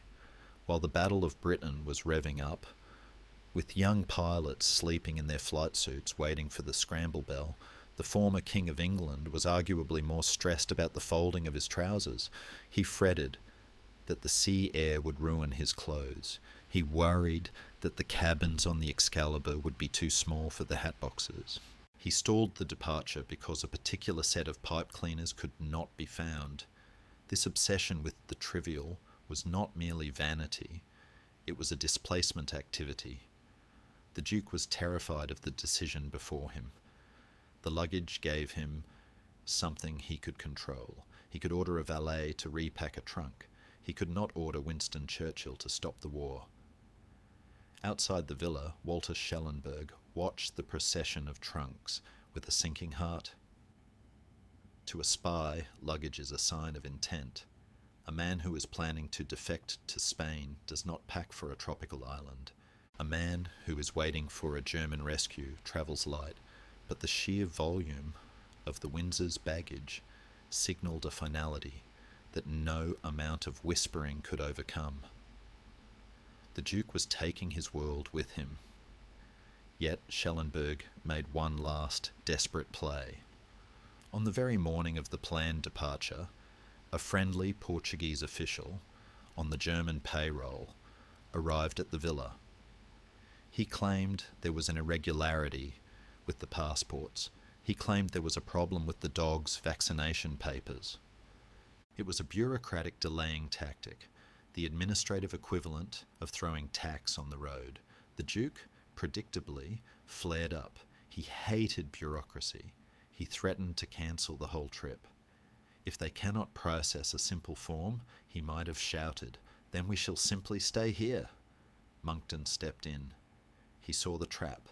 He likely took the official aside, or perhaps used the full weight of the British embassy to crush the objection. "The papers are in order," he would have insisted, his voice leaving no room for argument. "The dogs are going. The Duke is going. And if you stand in the way, you will answer to London." The official retreated. The obstacle was cleared. But the Duke still hesitated at the threshold. On the final morning, as the cars were being loaded, a Tetris game of immense complexity, Edward stood in the foyer of the villa. He looked at the walls that had sheltered him. He looked toward the east, toward Spain, where the promises of a restored throne and a life of honour still shimmered like a mirage. He knew that once he stepped into the car, that door would close forever. He would be the governor of the Bahamas, a civil servant, a subordinate. Historians often wonder what finally pushed him through the door. Was it the threat of the court-martial? Was it the realization that the Germans were manipulating him? Or was it simply the exhaustion of a man who had run out of energy to resist? Perhaps it was Wallace. She was tired. She was frightened by the broken windows and the mysterious threats. She realised that the glory the Germans promised was vague, but the American ship in the harbour was real. It had clean sheets. It had safety. It was heading toward her home country. She got into the car, and where Wallace went, Edward followed. The convoy that pulled away from the Villa Bocca do Inferno was a sight to behold. It was a funeral procession for a dream. The Duke sat in the back of a limousine, his face a mask of glum resignation. The Duchess sat beside him, clutching her purse. The dogs panted at the window. And behind them, truck after truck of luggage groaned under the weight of the past. They drove through the sun-baked streets of Estoril, past the casino where spies watched from the terrace, past the golf course where the Duke had wasted his days. Shelonburgg, defeated by the momentum of furniture, could only watch them go. He had tried to catch a king with a web of lies, but he had been beaten by the sheer, heavy inertia of the British establishment and a mountain of Louis Vuitton trunks. The road to the harbour was open. The decision had been made, not with a heroic speech, but with the closing of a trunk latch. The Duke was leaving Europe. He was taking his suits, his silver, and his grievances to the other side of the world. And as the convoy wound its way down toward the Tagus River, the dust settled on the empty villa, leaving only the ghosts of what might have been to haunt the silence. The docks of Lisbon on August 1st, 1940, were a theatre of the desperate. It was a place where the air was thick with the smell of diesel oil, rotting fish, and the acrid, nervous sweat of thousands of refugees praying for a ticket. The heat was a physical weight, pressing down on the cobblestones, shimmering off the water of the Tagus River. Into this chaotic swelter rolled the immaculate convoy of the Duke of Windsor. It was a jarring collision of worlds. The shiny, polished limousines of a former king parting a sea of people who had lost everything but the clothes on their backs. The ship waiting for them was the SS Excalibur. She was an American vessel, painted with the neutrality of the stars and stripes, a floating piece of United States territory that offered sanctuary from the U-boats prowling the Atlantic. To the refugees watching from behind the police barricades, she looked like an ark. To the Duke of Windsor, stepping out of his car and adjusting his tie in the stifling heat, she likely looked like a prison transport. The scene at the gangplank was a final, surreal pageant. The British ambassador, Sir Walford Selby, was there, looking exhausted but relieved, like a man who has finally wrestled a bear into a cage. The Portuguese police, the PVDE, formed a ring of steel around the cars, their eyes scanning the crowd for the German assassins that Shelonburgg had promised but never delivered. And then there was the luggage. The loading of the Windsor's baggage was a spectacle that ground the port to a halt. Cranes swung, stevedores grunted, and nets were filled with the leather-bound detritus of Royal Exile. 30 trunks, golf bags, hat boxes, crates of water. It took hours. The American tourists already on board lined the railings, watching the show with the shameless curiosity of people witnessing history. "There goes the King's pyjamas," they might have whispered, as yet another trunk stamped with the royal cipher was hoisted into the hold. It adds a touch of grim comedy to the tragedy, the sheer unyielding materialism of the Duke stalling the escape one last time. While the cargo was being stowed, the Duke stood on the dock. This was his final moment on European soil. This was the last chance for the plot to turn. Walter Shelonburgg was not on the gangplank. He was too professional for that, but his eyes were there. German agents watched from the shadows of the warehouses, from cars parked in the distance. They were witnessing the failure of their operation. There would be no kidnapping. There would be no sudden dash for the Spanish border. The Berlin blueprint was dissolving in the Portuguese sun. But even then, there was a moment of hesitation. Witnesses described the Duke as looking wretched. He was agitated, snapping at officials, his face pale beneath a tan. He knew that by walking up that gangplank, he was admitting defeat. He was accepting the role the British government had scripted for him, the governor of a small colony, a figurehead, a distraction. He was trading the dangerous allure of being a peace king in Europe for the safe obscurity of an administrator in the tropics. Wallace, ever the pragmatist in a crisis, moved things forward. She was impeccably dressed, her face a mask of cool detachment that hid her own terrifying anxiety. She navigated the gangplank with the precision of a runway model. She did not look back. She knew that looking back was dangerous. Her focus was on the ship, on the cabin, on the escape. When the Duke finally followed her, the sound of his footsteps on the wood of the gangplank must have sounded like the ticking of a clock stopping. He ascended slowly. He paused at the top, turning to wave, not the enthusiastic wave of a monarch greeting his subjects, but the stiff, obligatory gesture of a celebrity acknowledging an audience he no longer liked. He shook hands with the captain. He disappeared into the cool steel belly of the ship. The cabin they were assigned was the best on the vessel, but to a man used to palaces it was a shoebox.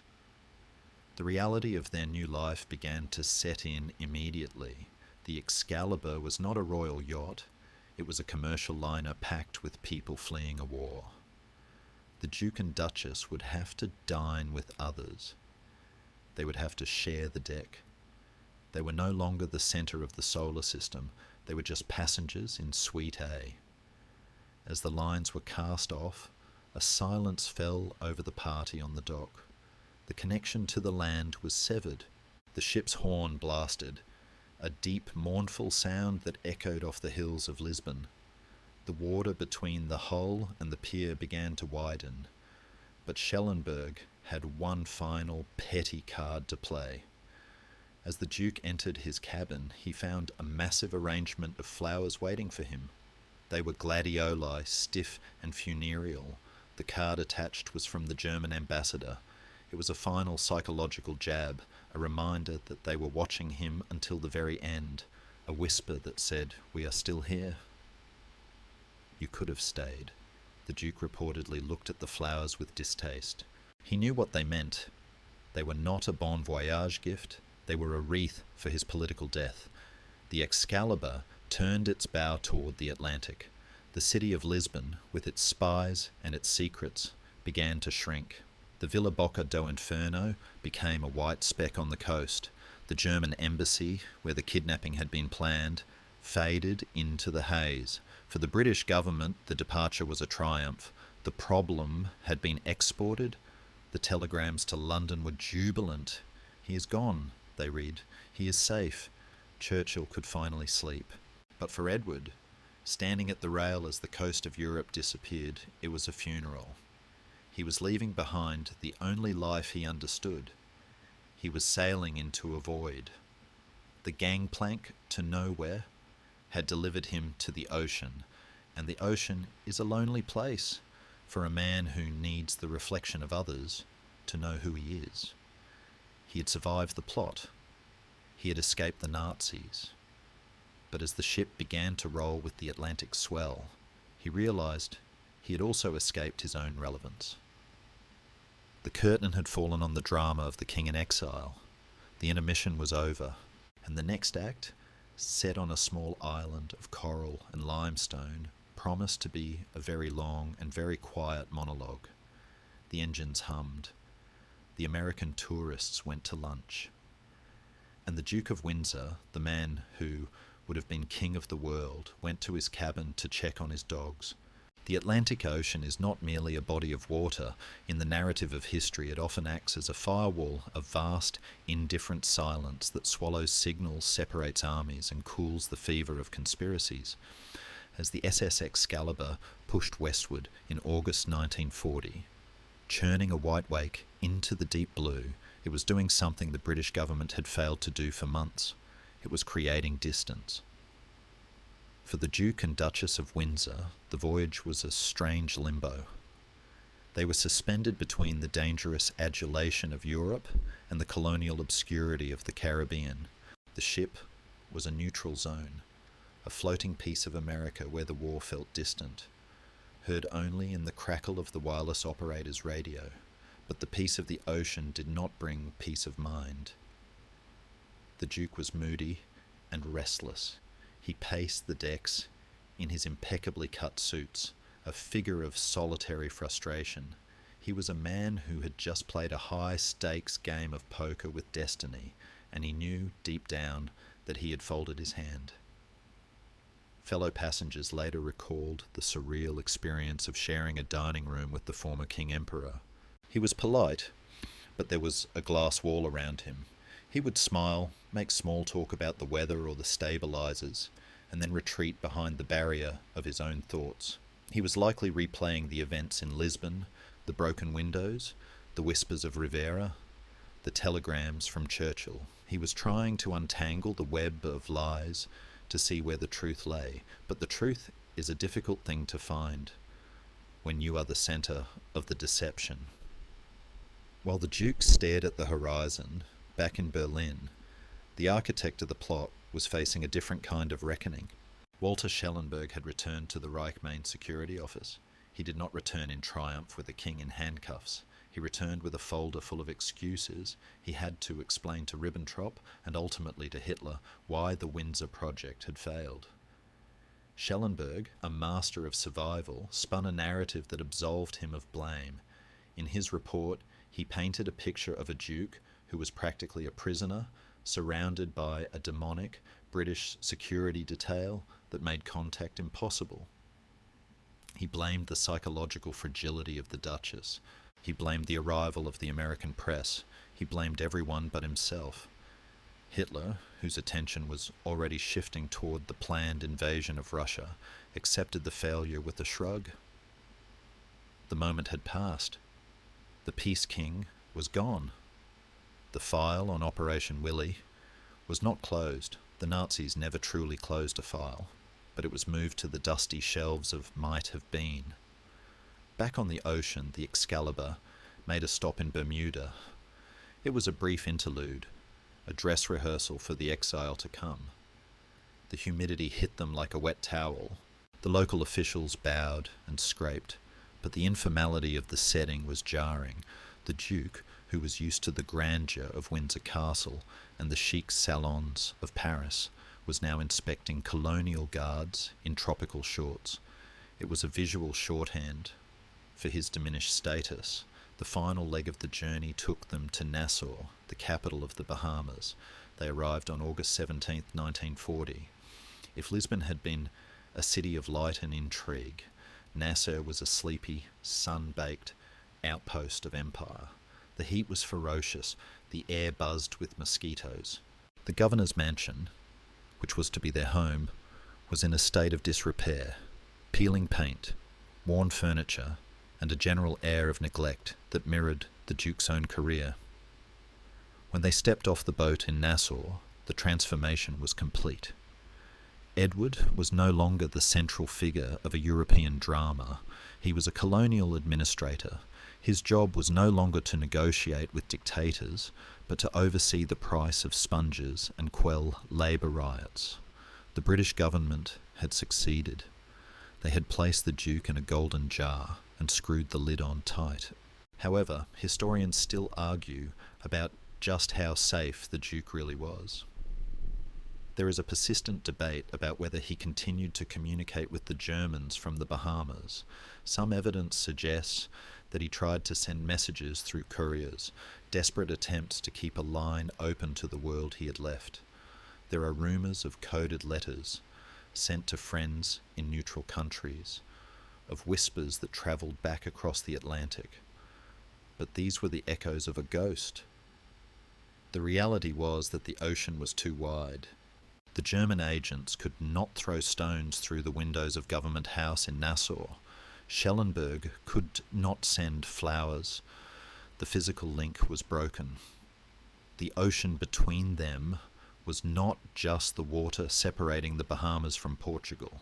It was the ocean of reality that now separated Edward from his fantasies. In Europe, he could believe he was a potential saviour, a king in waiting. In Nassau, dealing with the mundane realities of a small island, the illusion collapsed. He was just a man who had made a bad bargain. The Duchess, too, felt the weight of the exile. She hated Nassau. She called it this moron island. She felt trapped, bored, and irrelevant. The woman who had wanted to be queen was now the hostess of dinner parties for local merchants. It was a punishment more effective than any prison cell. As the months turned into years, the war raged on in Europe. London burned during the Blitz. The tide turned at Stalingrad. The Allies landed in Normandy. The world changed violently and irrevocably, but in the Bahamas, time seemed to stand still. The Duke played golf. He argued about his budget. He wrote memoirs. He became a curiosity, a relic of a pre-war era that was rapidly fading from memory. Operation Willie had failed, but it had revealed a dangerous truth, that the symbols of our history are fragile. A king can be turned. A hero can be seduced. The line between duty and treason is sometimes just a matter of geography and the voice whispering in your ear. The ocean had saved Edward from the Germans, but it could not save him from himself. As he looked out over the turquoise waters of the Caribbean, he must have wondered about the path not taken. He must have wondered about the throne in London and the castle in Spain and the strange twisting road that had led him to a small island in the middle of nowhere. The silence of the sea was total. The plot was over. The story, however, had one final chapter to reveal, a chapter written not in sand, but in paper, hidden in a castle deep in the German woods. The war in Europe ended not with a whimper, but with a silence that was deafening. By May of 1945, the guns had finally cooled, the smoke had cleared from the skies over Berlin, and the 1,000-year Reich had crumbled into a heap of broken brick and twisted steel. The monsters were dead or in chains. But as the Allied armies sifted through the wreckage of the German state, they found that the Nazis had left behind something more durable than their monuments. They had left their paperwork. The German bureaucracy, obsessive to the end, had documented everything, every order, every conversation, every secret plot. And deep in the Harz Mountains, near the medieval town of Marburg, American soldiers stumbled upon a treasure trove that would terrify the British establishment more than any V2 rocket. In the cellars of Marburg Castle, and scattered in ravines where fleeing Nazi officials had frantically tried to dump them, were the archives of the German Foreign Office. These were not just routine diplomatic cables, they were the X-rays of the Nazi soul. Among the tons of paper, covered in the dust of defeat, was a specific collection of files labelled with a name that made the intelligence officers pause: Windsor. The Marburg files, as they would come to be known, were the final physical proof of Operation Willie. Here, typed on crisp German stationery, was the entire story we have just journeyed through. Here were Ribbentrop's delusions of a puppet king. Here were Shelonburgg's reports of the phantom kidnapping. Here were the transcripts of the Duke's indiscreet conversations in Madrid and Lisbon, his complaints about the war, his criticisms of Churchill, his defeatist whispers that Britain should negotiate. The files laid bare the extent to which the Nazis had viewed Edward VIII not as an enemy, but as a potential collaborator. When the contents of these files were communicated to London, the reaction was not triumph, it was panic. The British royal family and the government, now led by Clement Attlee but still guided by the looming shadow of Churchill, realised that these papers were a political nuclear bomb. If they were released to a public exhausted by war and grieving for their dead, the revelation that their former king had been the subject of a Nazi plot, and worse, that he had seemingly entertained the conversation, could shatter the monarchy. The war was over, but the battle for history had just begun. A new operation was launched, this time by the British, a desperate effort to suppress the truth. Churchill, who had once sent telegrams threatening the Duke, now sent letters pleading for the files to be sealed. He argued that the documents were tendentious and unreliable, the fabrications of German agents trying to impress their superiors. He urged the American president, Dwight D. Eisenhower, to keep them hidden. For years, they succeeded. The Marburg files were buried in the archives, classified, locked away in the dark. The story of Operation Willie became a rumour, a ghost story told by historians and conspiracy theorists. But paper has a way of surviving. Slowly, over decades, the truth leaked out. Historians fought for the release of the documents. The seal was eventually broken in 1957, and the world finally saw the shadow war that had been fought in the villas of Portugal. And what of the man at the centre of it all? Edward, the Duke of Windsor, survived the war in the humidity of the Bahamas. He did his job, though he complained incessantly. When the peace came, he did not return to England to a hero's welcome. He returned to a Europe that had moved on without him. He and Wallace drifted back to France, settling in a mansion in the Bois de Boulogne in Paris. It was a beautiful house, filled with the furniture of a king, but it was a house of ghosts. They lived the rest of their lives in a strange, suspended animation of luxury. They gave dinner parties, they walked their pug dogs, they travelled to New York and Palm Beach. They were the most famous guests in the world, yet they were welcome nowhere that truly mattered. The royal family kept them at arm's length. The Queen, Edward's niece, Elizabeth II, treated him with polite distance. He was the uncle who had left, the man who had nearly wrecked the ship. The release of the Marburg files in the late 1950s cast a long, cold shadow over his final years. He denied the implications, of course. He called the German reports complete fabrications. He insisted he had always been a patriot.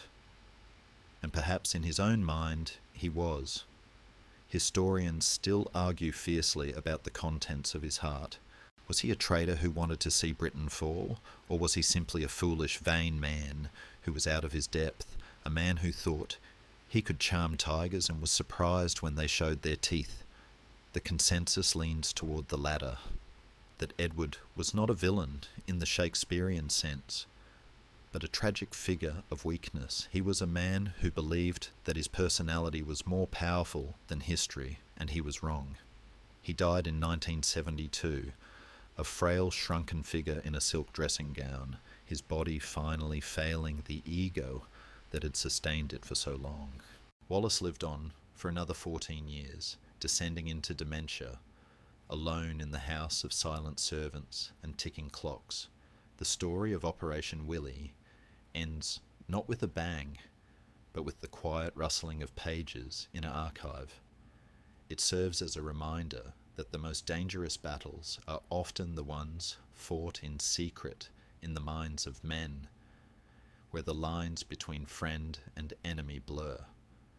The Nazi plot to control the king failed because of the inertia of luggage, the stubbornness of a lawyer, and the terrifying clarity of a telegram from London. But mostly it failed because the Duke of Windsor, for all his flaws, was ultimately a man of the past, and the future had no place for him. He was a king without a kingdom, a pawn who thought he was a player, and in the end, he was left with the only thing he had truly fought for, his freedom to be irrelevant. The files are closed now. The ink is dry. The ghosts of Lisbon, Madrid, and the Bahamas have faded back into the mist. The stone has stopped rolling.